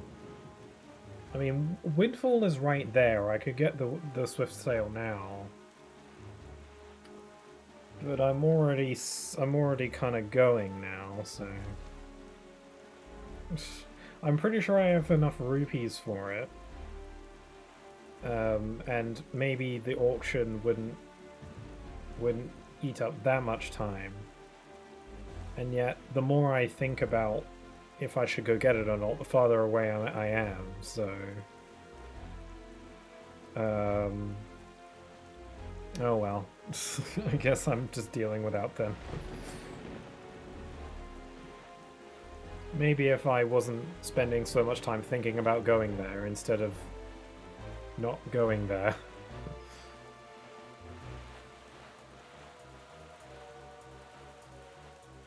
Hello, shark friend. He's leading us the way. It's a magical shark. It's going to show us the way. Okay, I gotta change the direction of the wind to south in a little bit. Yeah, you go to Outset, then you bomb the rock.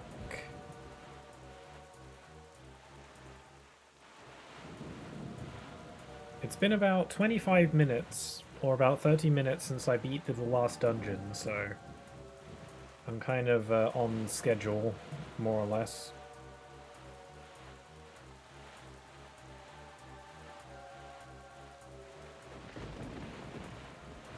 So at the beginning of the stream, I said that I thought I was maybe starting to feel under the weather. And, like, I feel fine, health-wise. It's just my throat. And I'm not gonna lie, my throat is feeling a bit worse, probably because I've been talking a lot. But it's fine, it's fine. I'll deal. My throat doesn't hurt, necessarily. It's just irritated.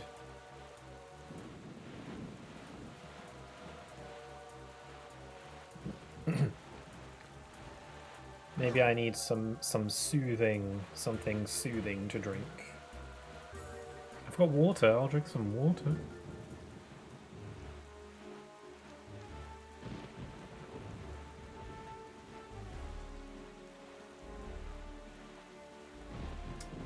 Okay, let's switch up.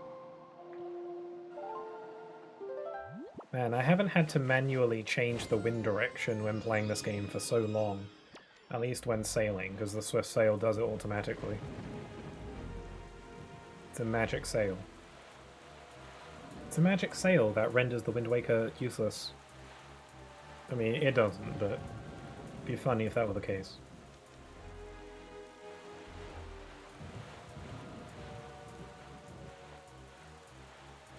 So we'll be at outset in just 2 segments. And then we gotta bomb that wall. We could go to Grammar. I might do that, actually. Do you think it's worth doing that? We could go heal up Grammar. Because I still have a fairy. I still have a fairy from the first dungeon. So I could give it to her and get the soup. And maybe that would just be better. Because there's 2 helpings of soup. And it fully heals you. And I don't remember if it gives you like an attack boost or something. Or if I'm thinking about something different. Like it gives you a temporary attack boost, which could be useful. But the fact is that it gives me double heals, which might be useful. I don't know. I've got some time. Outset is on the horizon. I've got a little bit of time to think about it. I've got to do the cutscene where she gives us the soup. Do I need it though? If I'm just doing the Tower of the Gods, is there anything in that dungeon that would warrant me needing elixir soup? I don't think so. I think I'll be fine. I haven't really been close to dying this whole time. And you know, 1 fairy should be fine. And, you know, it's not like I'm playing on hero mode, so, you know, recovery hearts are everywhere. You know, I think it would just be faster if I just went about my business. It does unfortunately mean that Grammar is going to be dying throughout the whole game. But, I'm sure she would understand.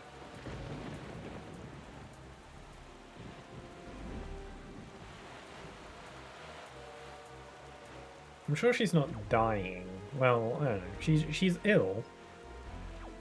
She just needs to, you know, bounce back a little bit. It makes me feel pretty bad though.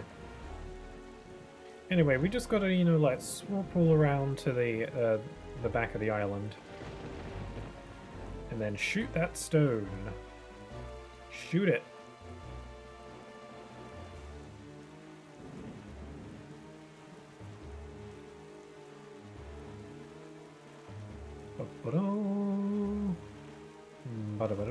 Oops.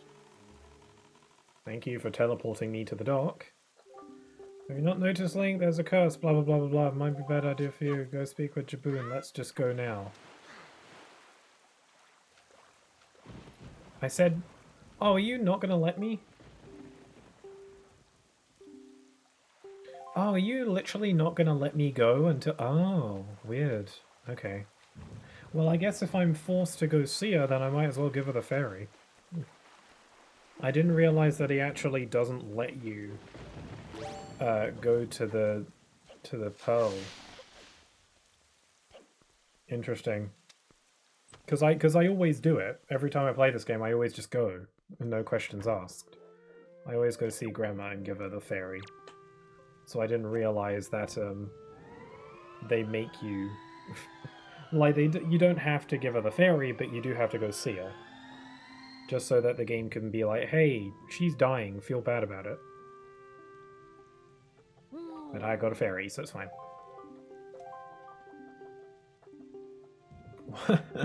I'm looking at that picture of Link in the background there, and Link is just half asleep. Also, it looks like they're on Windfall Island in the background now. It's weird. Link is an EP little guy. He sleeps a lot. Most is like a Surprising amount of Zelda games typically start with Link asleep. Have you ever noticed that? Link starts a lot of Zelda games sleeping. Ocarina of Time, Wind Waker, not in Majora's Mask. He doesn't in Twilight Princess, actually, now that I think about it. But he does in Skyward Sword. And Minish Cap.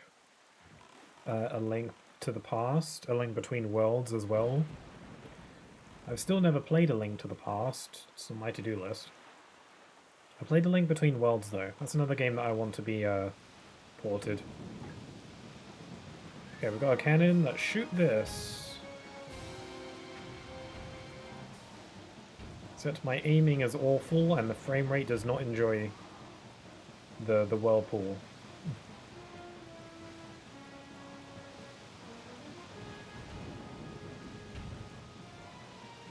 I remember when I first played this game, I actually got really stuck at this. For some reason. I think I kept running out of bombs, or I just kept not doing it in time. Because you gotta break the stone before you get sucked into the whirlpool. And I think I just had trouble doing it in time. I don't see how. It's not that hard. Then again, the aiming on this version is better. When I first played this game, I was on GameCube. There we go. Lickety-split. Lickety-splickety. Okay, now we've got another cutscene. I'm going to take this opportunity to take a swig of water.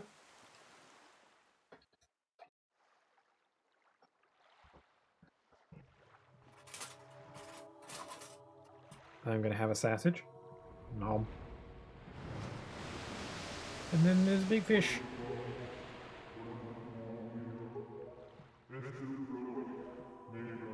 I like that he has a little lantern. That's adorable.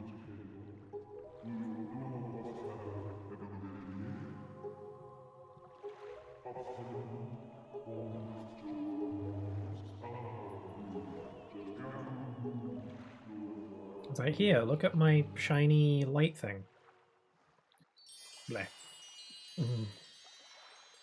Okay, we got the Orbeez.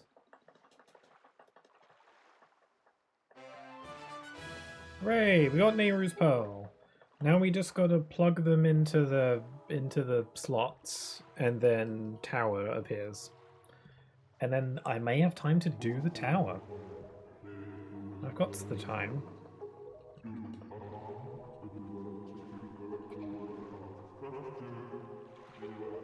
I've mentioned it before. You know, while I'm doing this whole Pearl thing.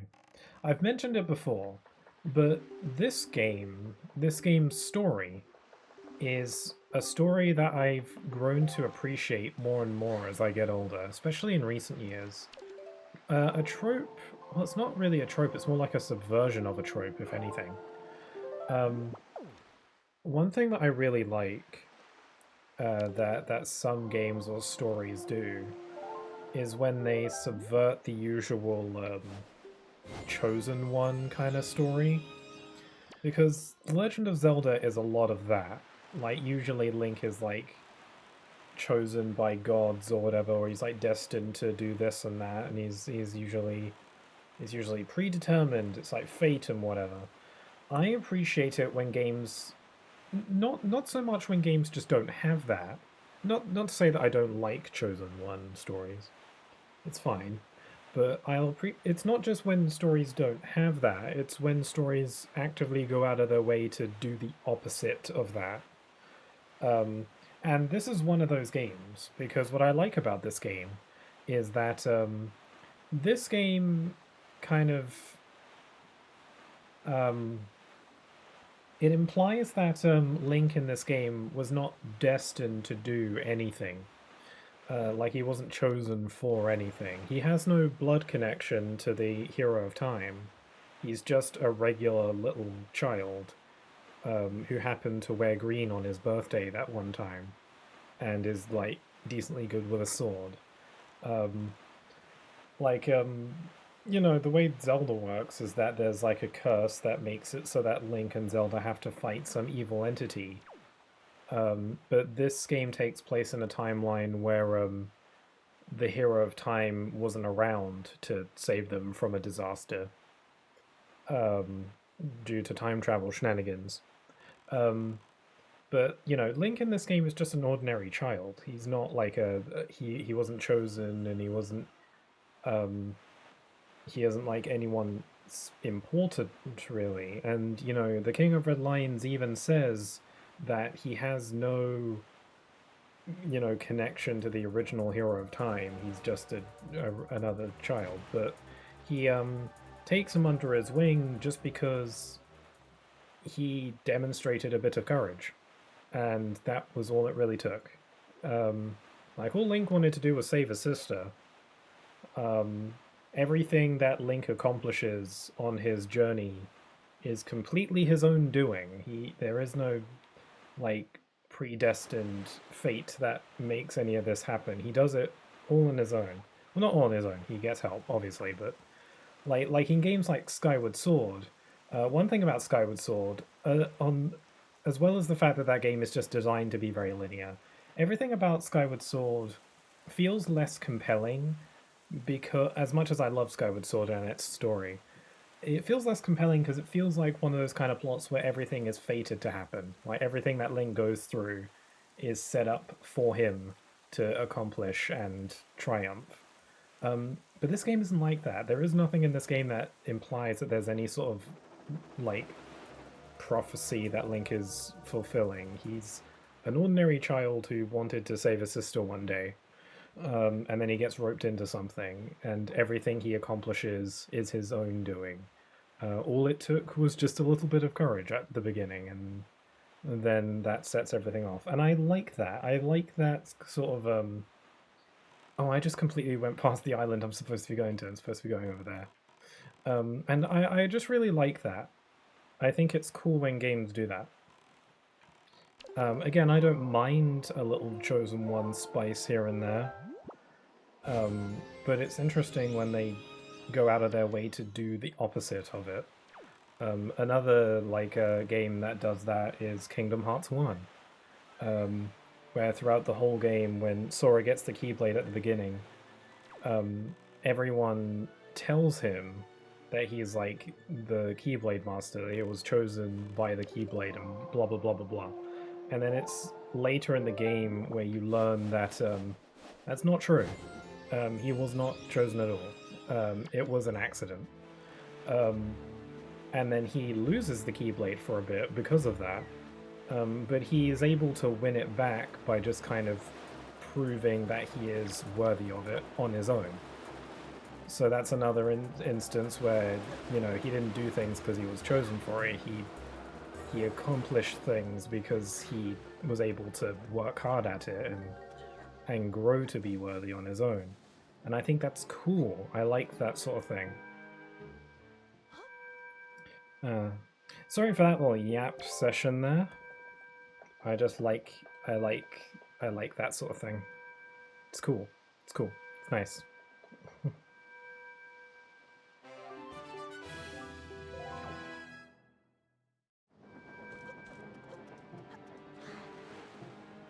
Okay, so that's the first of the pearls in place. So we got a bot. I think choosing to not go for the swift sail isn't really costing me too much time. A little bit, it might have been faster. I don't know if the time it would have taken to do the auction minigame would have ultimately been slower or not, so we may never know. You know, in terms of how long it would have taken me to do it.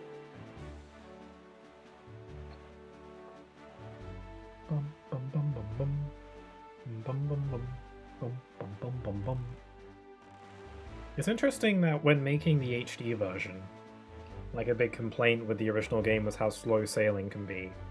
So when making the HD version, instead of just making the default sailing speed faster, they just made an item that makes it faster and an optional and easily missable item. But it is like an item that you have to find. And I actually kind of prefer that over them simply just making the sailing faster. They made it so that it has to be like a thing that you have to find. I think that's cool. I like that. It's just like a worthwhile upgrade to go for. And upgrades and new items are really cool when they feel worth having. Because I like collecting stuff for the sake of collecting stuff. I love me my collectibles. But you know what's better than collectibles? Collectibles that do stuff. I like just having stuff, but I like having good stuff as well.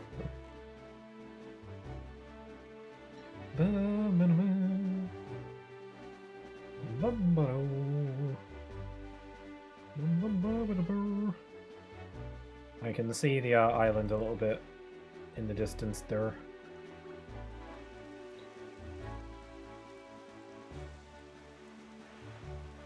I think I said in my original playthrough that the rock statues that you put the pearls onto are supposed to be a reference to the Pikmin, because there's like the 3 different colors, and they have like the mouth and the eyes and the ears and stuff to represent the 3 core Pikmin types, which is cool. It's a reference that I can, appreciate a lot more having played Pikmin now. It still feels like I'm a relatively new Pikmin fan, but when I played Pikmin for the first time and streamed them, that was like a couple years ago, give or take. I do have fond memories. I've been thinking about replaying... I've actually replayed Pikmin 1 since I streamed it, but only because Pikmin 1 is, like, really short. Not the bad kind of short, actually quite the opposite. I actually like how short it is, because it makes it a very easy game to just pick up and just play in an afternoon. And part of the fun is trying to optimize your multitasking and stuff to try and do stuff more efficiently. But I haven't actually replayed any of the others. I've still only played all of them once. I've been thinking about maybe replaying Pikmin 4, because aside from the first one, I think the fourth one might be my second favorite. Which is funny, because I've actually been hearing a lot of mixed opinions on Pikmin 4 since it came out, which is interesting. I thought it was a ton of fun, but I mean, I had problems with it, but it was a good outweighs the bad kind of thing. But Pikmin 4 recently got like a big update, which is cool.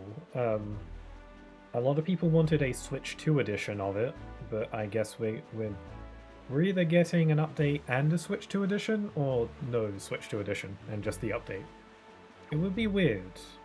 It would be weird if they did an update and then a Switch 2 edition. You'd think they do it at the same time, like they're doing with Animal Crossing. But no. Nintendo is weird. That sums up a lot of Nintendo's choices. Nintendo just be weird.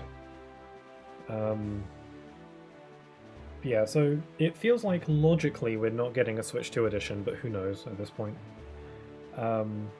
Yeah, maybe now will be a good time to replay Pikmin 4, because it just got the update. Although even the update itself is a mixed bag, apparently. I've seen some videos on it, and like, first of all, Nintendo did not do a good job at saying what the update has. It pointed out a few features in its trailer, like the new photo mode and the special Pikmin and stuff like that. It did not... There's like a bunch of other little things that it did not mention at all. Rather big things, like the ability to, I don't know if that was in the trailer, you can turn off the automatic lock-on, which if you played Pikmin 4, if you've heard anything about it, the automatic lock-on for the cursor was a very mixed, controversial design choice. Even myself, I did not care for it. I managed to deal with it, but if given the option, I'd prefer to have it not be a thing.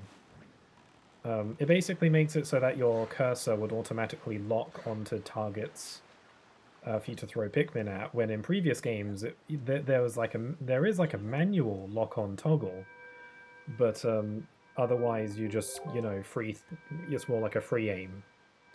And that worked fine, so I don't know why they introduced an automatic lock-on.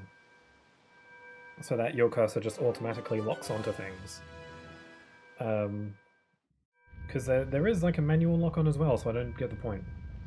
But anyway... so yeah, that's a thing. But apparently, even they made it so that you can turn off the automatic lock-on, which is great.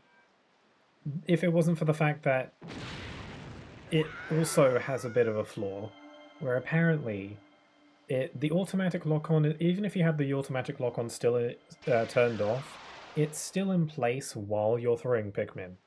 So if you're like rapid throwing Pikmin, the target will lock at a point, which is weird because the whole point of toggling it off is that you don't want that. So it doesn't lock on if you're not throwing Pikmin, essentially, which is weird. And so Nintendo, in the worst way. So yeah. Also, they made like a harder difficulty setting, so I don't know if I want to do that. I mean, the game was like really bonkers easy, so maybe it would be good to play in hard mode. The one thing is that apparently in the harder difficulty, in addition to making enemies tougher and stuff, it also makes it so that you can only hold up to 60 Pikmin instead of 100, which isn't ideal. I guess that does technically make it harder, but it does feel like one of those artificial difficulty things. I like to say artificial difficulty for when a game just kind of limits you to make things harder. It depends on how it's implemented, though. Stuff like that I think should be just for self-imposed challenges. I feel like having less Pikmin to use, while I guess it does technically make things harder, I think it ultimately just makes things take longer. Okay, we made it to the Temple of the Gods! It took about an hour to get from here to... or rather to get here from the Forest Haven bit. A little bit, so... If this dungeon takes about the same amount of time as the last one, then this will take about an hour.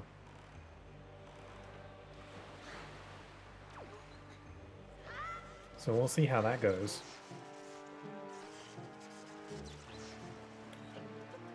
I remember how this dungeon works well enough.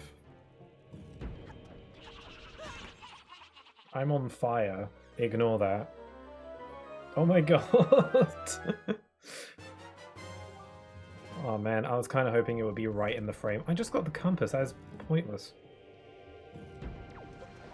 I thought that'd be something useful, like a key. Okay, I gotta wait for the water. There we go. Then we light this, and we light that. And then we gotta go up there quick before it runs out.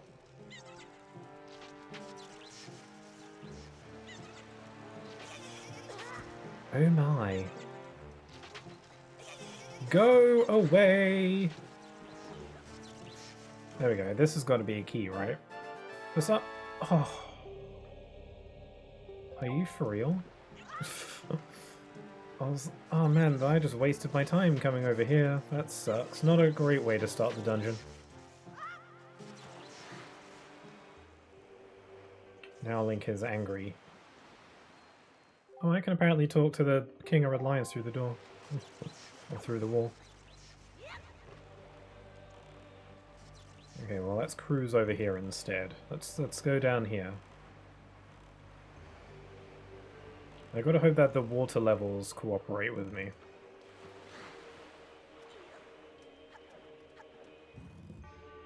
Okay, yeah, this bit, okay. So let's move these boxes. We gotta use our bombs.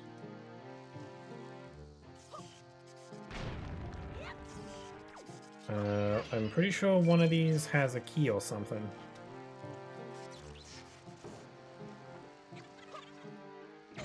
I mistimed it. Hold on. I'm running out of bombs, actually. I hope there's a refill around here. Nope. Missed. There we go. Nope, that is not the one I want.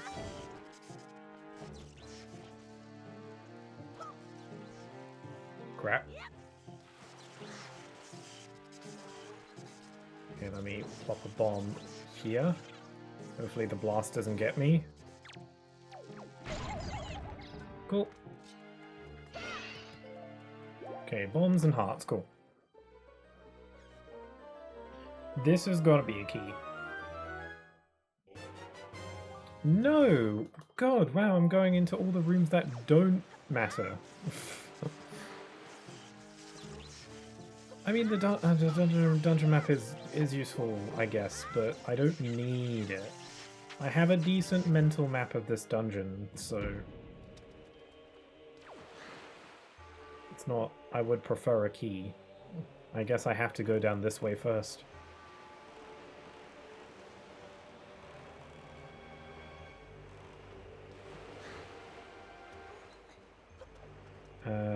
We grab this thing, plop it on the button, plop it on the on the button. There we go. Okay, this is the one where you got to place a box on the button and then wait for the water. No, crap. Okay, I gotta wait for that. And now Link is all angry.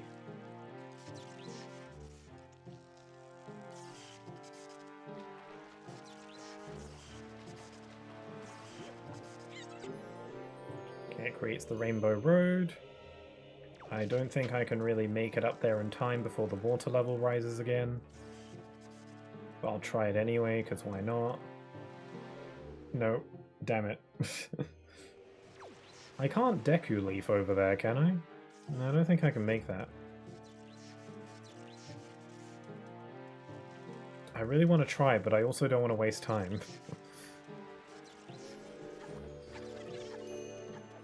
Grab the thing. Hurry, hurry, hurry, hurry, hurry! And we're good. Grab the giant idol.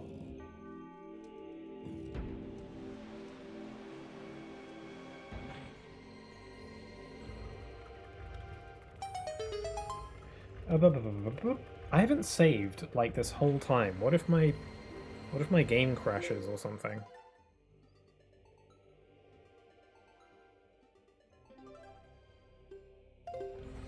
There we go.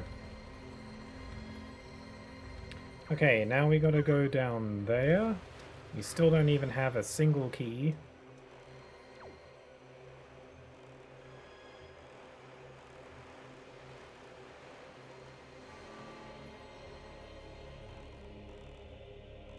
Okay, please don't. Please don't lower the water. Please don't lower, please. There we go. So we grab this lad, pop him there, grab this one, pop him there. For the VODs channel, I'll probably put this stream in my Wind Waker playlist, even though it's not part of my Wind Waker playthrough that I did. You know, it's still a Wind Waker stream. I could also put it in my other Zelda streams playlist as well. I don't know why I'm saying this out loud. It's not even remotely interesting.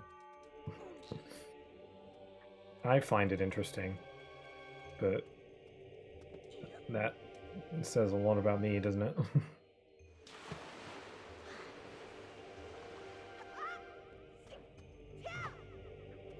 Okay, we jump, jump, jump, and a jump, and we swoosh. There's a lot of puzzles in this game that require you to light things on fire with a stick. It's a good way to get use out of the whole Link can carry enemies' weapons feature.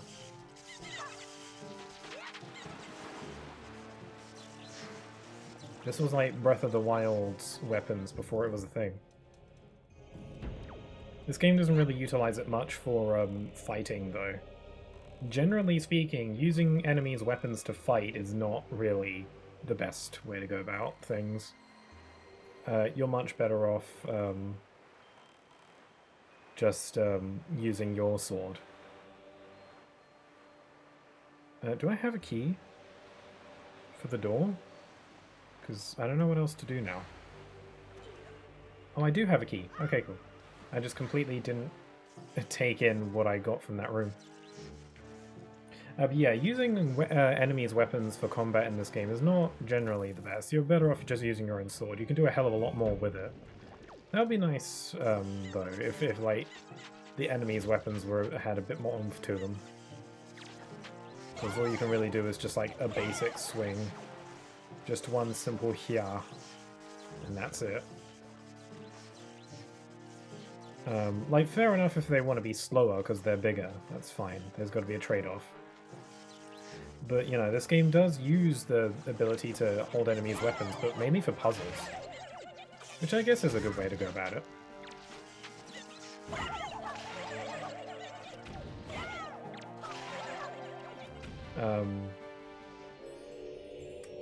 Like, there's the lighting of the torches.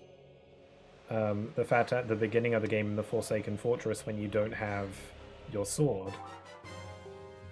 What the hell?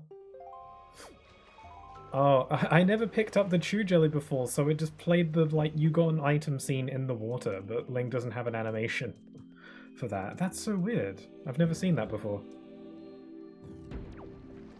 I guess the devs didn't intend for you to not get one of those until this point.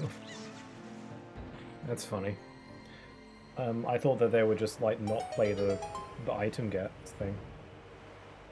Okay, that's the first phase of the dungeon done. I've got to wait for the water to rise. Yeah, so there's the lighting, the torches, and then the fact that you don't have your sword in the Forsaken Fortress. And then also, at the end of the game, when you have to use Phantom Ganon's sword to open the door and show you the way through the labyrinth. It's not much of a labyrinth, it's just a series of rooms with a bunch of doors that you gotta go in a particular order. Okay, let's see. So we've got to take this, and we've got to get it to the other side of the room without getting lasered. Whoa!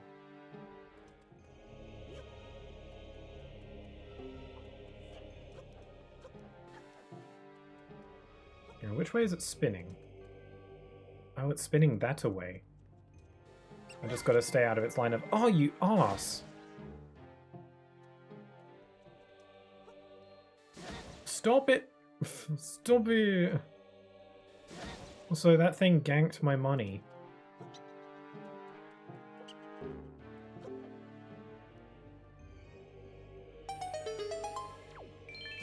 Ow. I'm gonna backflip on this. It would have been really embarrassing if I fell just there.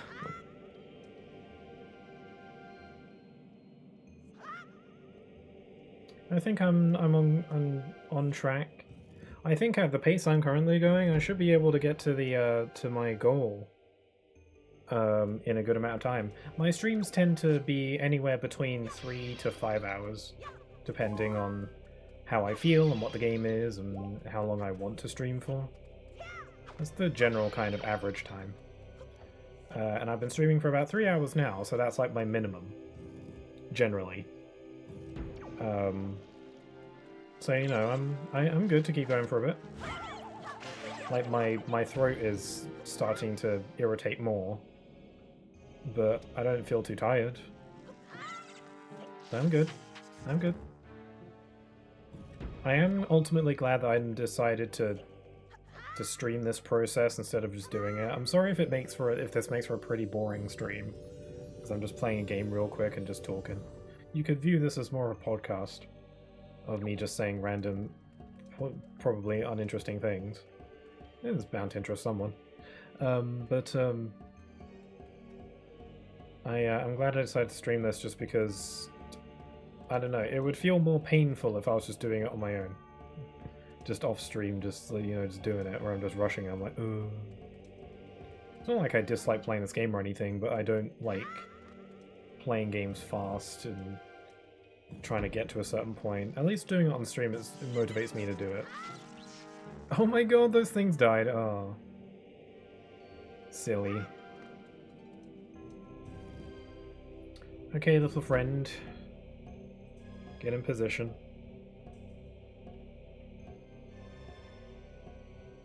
Yep, there he goes.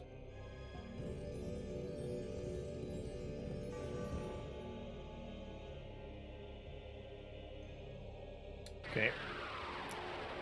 Do we learn the command melody now? Yes.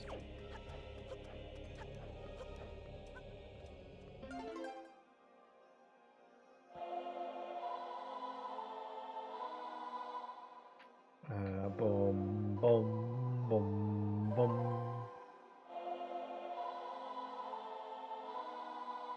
Ba-da-ba-dum. We got the command melody. Now we can mind control people.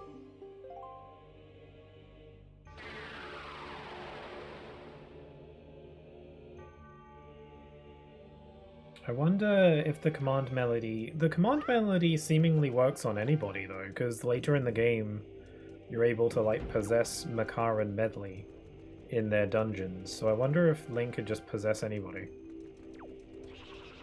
It'd be like the capture mechanic from Super Mario Odyssey, but slightly different. Okay, how do I get you? Oh, I do the grapple. Let's see, that's locked.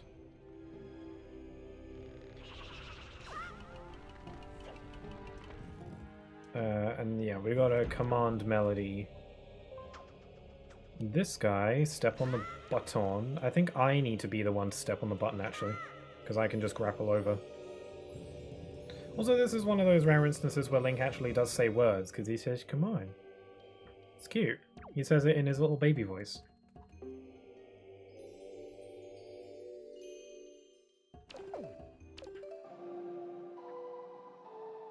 Okay, so we mind bend this little guy. And then we gotta trot him over the rainbow bridge. The magical rainbow bridge. And then there we do that. And then we can grapple this doodad. And we're golden. There we go. I think we're about to get the bow and arrow as well. Like we pop them there, and then that opens. And then I think that's the room where the bow and arrow is.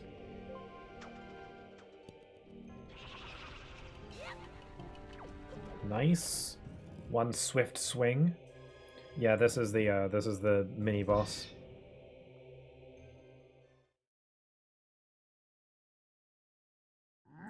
It's a dark nut. The darkest of nuts. I love Link's determined little face. You can't really take him seriously because he's just so damn adorable. He's got a serious face.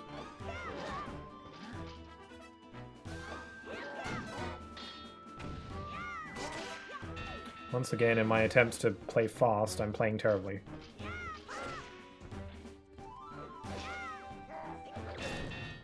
Yeah, having his weapon is just not good. I don't know if enemy weapons do more damage, at least, than your little island sword. Probably not against the Master Sword.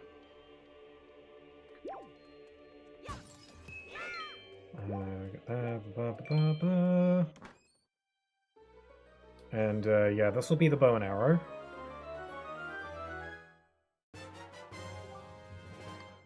Hooray! I'll have that instead of the leaf, I guess. I don't think I really need the leaf here. Okay, so we got the bow, so now we can do more things.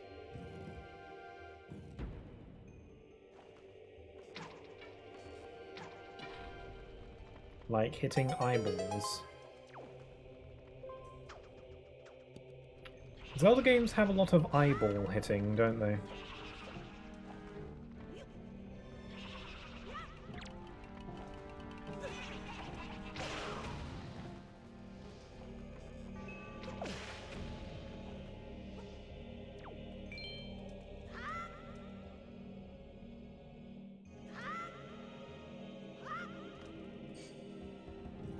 Okay, and there's number 2.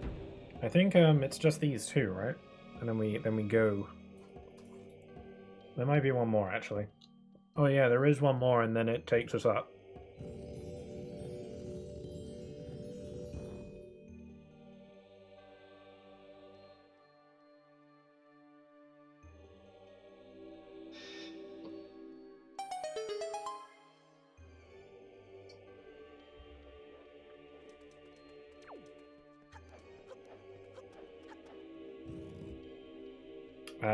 Yeah, this one. Okay, so we gotta wait the thing. There is like other rooms over there, but they might be optional. I think. I'm gonna risk it and assume that they're optional. I'm pretty because there's that bombable wall there, and then there's that room there. Oh wait, I think I have to go down here because I don't have a key. I think that bombable wall is optional though, because I just distinctly remember it being. I think it has just like a joy pen. Why did I let go? Why do I keep mashing A? I gotta stop doing that. I'm mashing A, I'm just letting go of the... I'm letting go of the ledge. Okay, maybe this is a good time to add the leaf.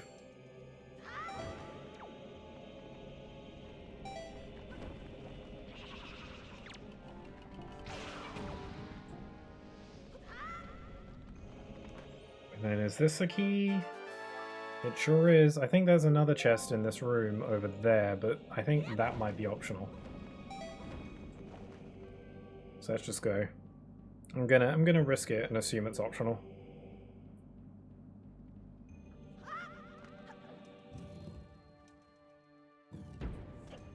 But you know, if I don't have a key later, then we'll know where I gotta go.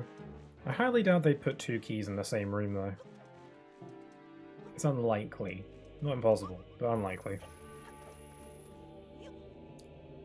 So we've got to plop these on here so it can hold links. Wait.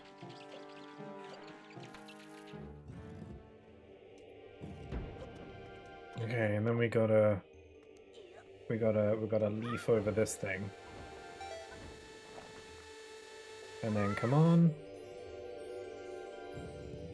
And then we can't walk through the lasers without getting lasered, so we gotta have Statue Man walk through the lasers, because statues are immune to lasers. Step on the button. I'm remembering these puzzles very well. I think I just like immediately remember them as soon as I see them.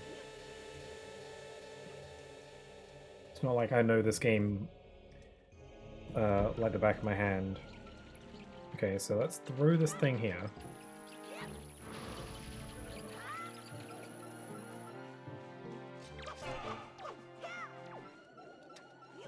Can't be bothered to fight you right now. I'm busy.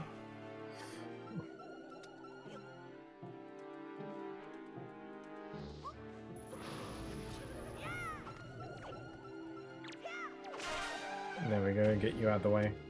I'll just put all these statues on here just to be safe.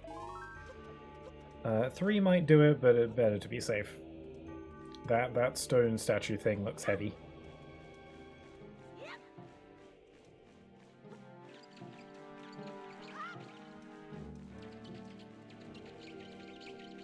And here we go.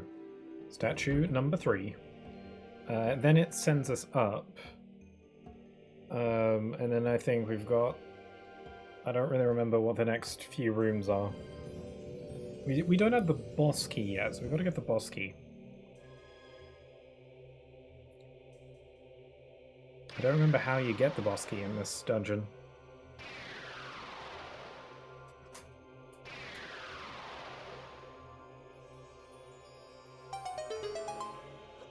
Okay, go into the magical thing.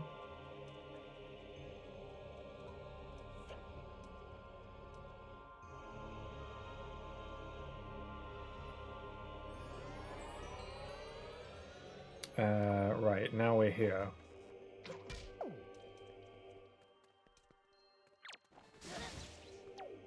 Okay, I thought I could bow and arrow those.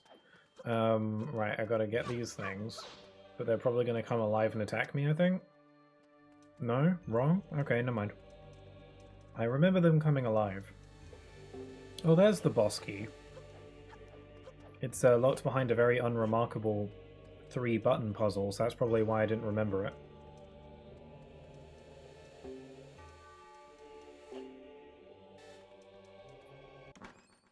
Oh, I think now the statues come alive.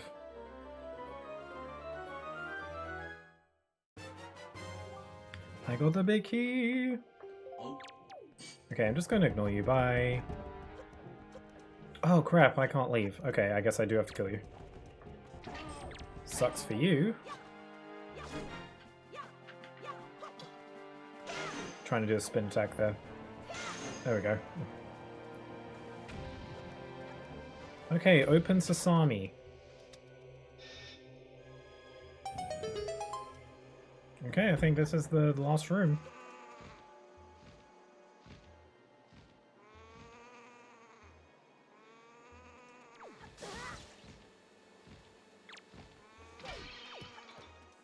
And then I gotta do the boss, but the boss should be fine.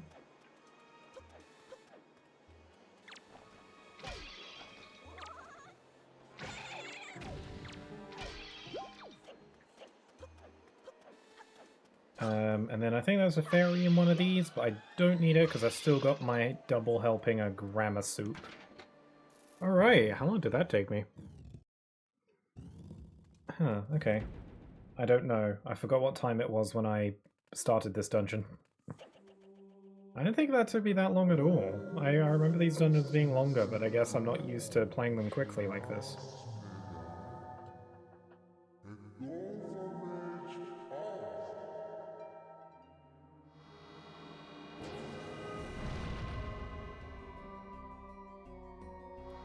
Okay, we gotta throw some hands.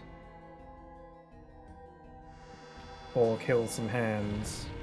Also, this boss fight is also loud. When he does the shooting stuff out of his face attack, it gets loud, so warning. Probably not loud enough to be bothersome, but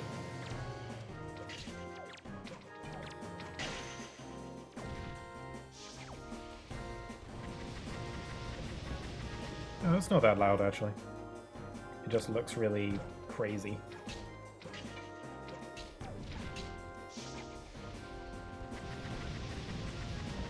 Whoa, that was dumb. Is it hot on here? Oh no, it's electrical. That's what I get for trying to look cool. Yeah, that attack is so violent looking that the game can't even handle it. Oh, bomb!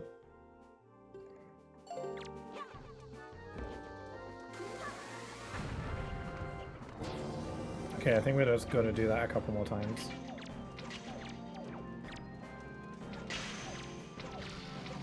I think alternating between the hands is a good time saver.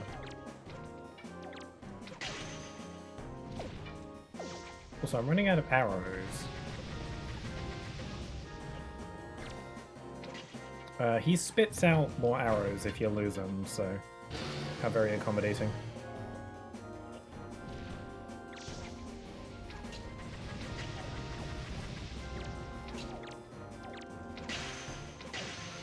That guy got in my way a little bit.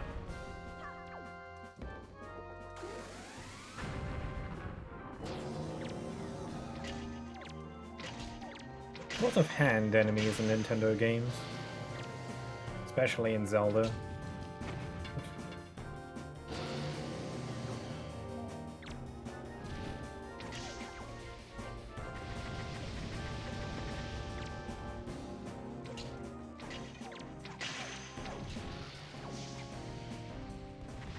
I wish he spat out arrows in a larger quantity instead of 10 at a time.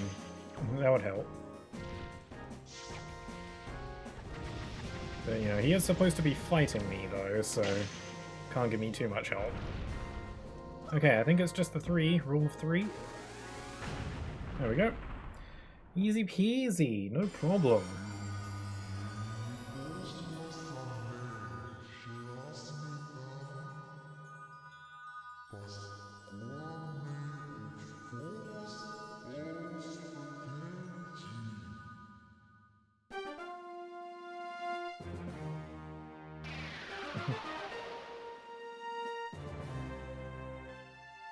Bum bum bum bum bum bum bum bum bum bum bum bum bum.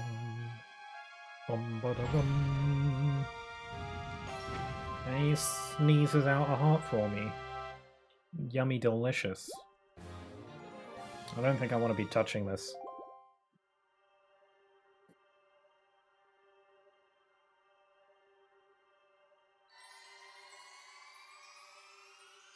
Okay, I'm gonna create a save here.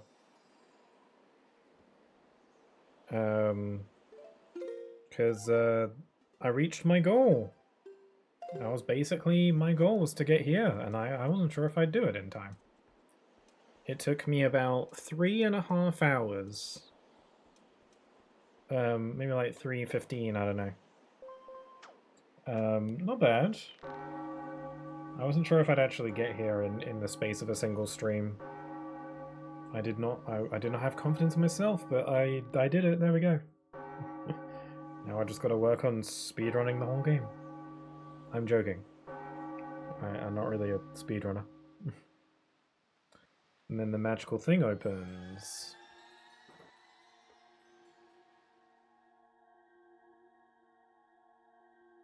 Yeah, this is the point I wanted to get to. I just wanted to get footage of this next Tyrol Castle segment.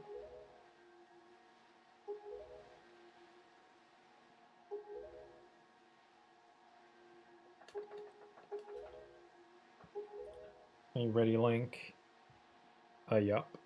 Okay, it doesn't give you the option, it just forces you in there. Good thing I saved before ringing the bell. Then I could just load up that save and then get the footage I want. I love his serious. I love Link's expressions here. He's like, whoa, I can breathe. It's pretty weird. It's pretty weird though. I love that he's like skeptical. He's like, that's kind of weird. This is why I want Link to be expressive again. Yeah, little moments like that where you can really tell what he's thinking, you know, even though he doesn't talk. He says a lot with his gigantic eyes.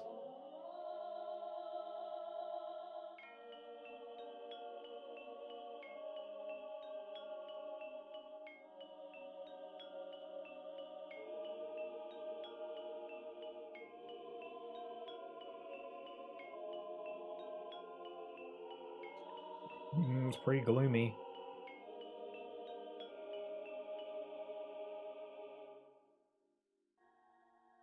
There's some great camera angles.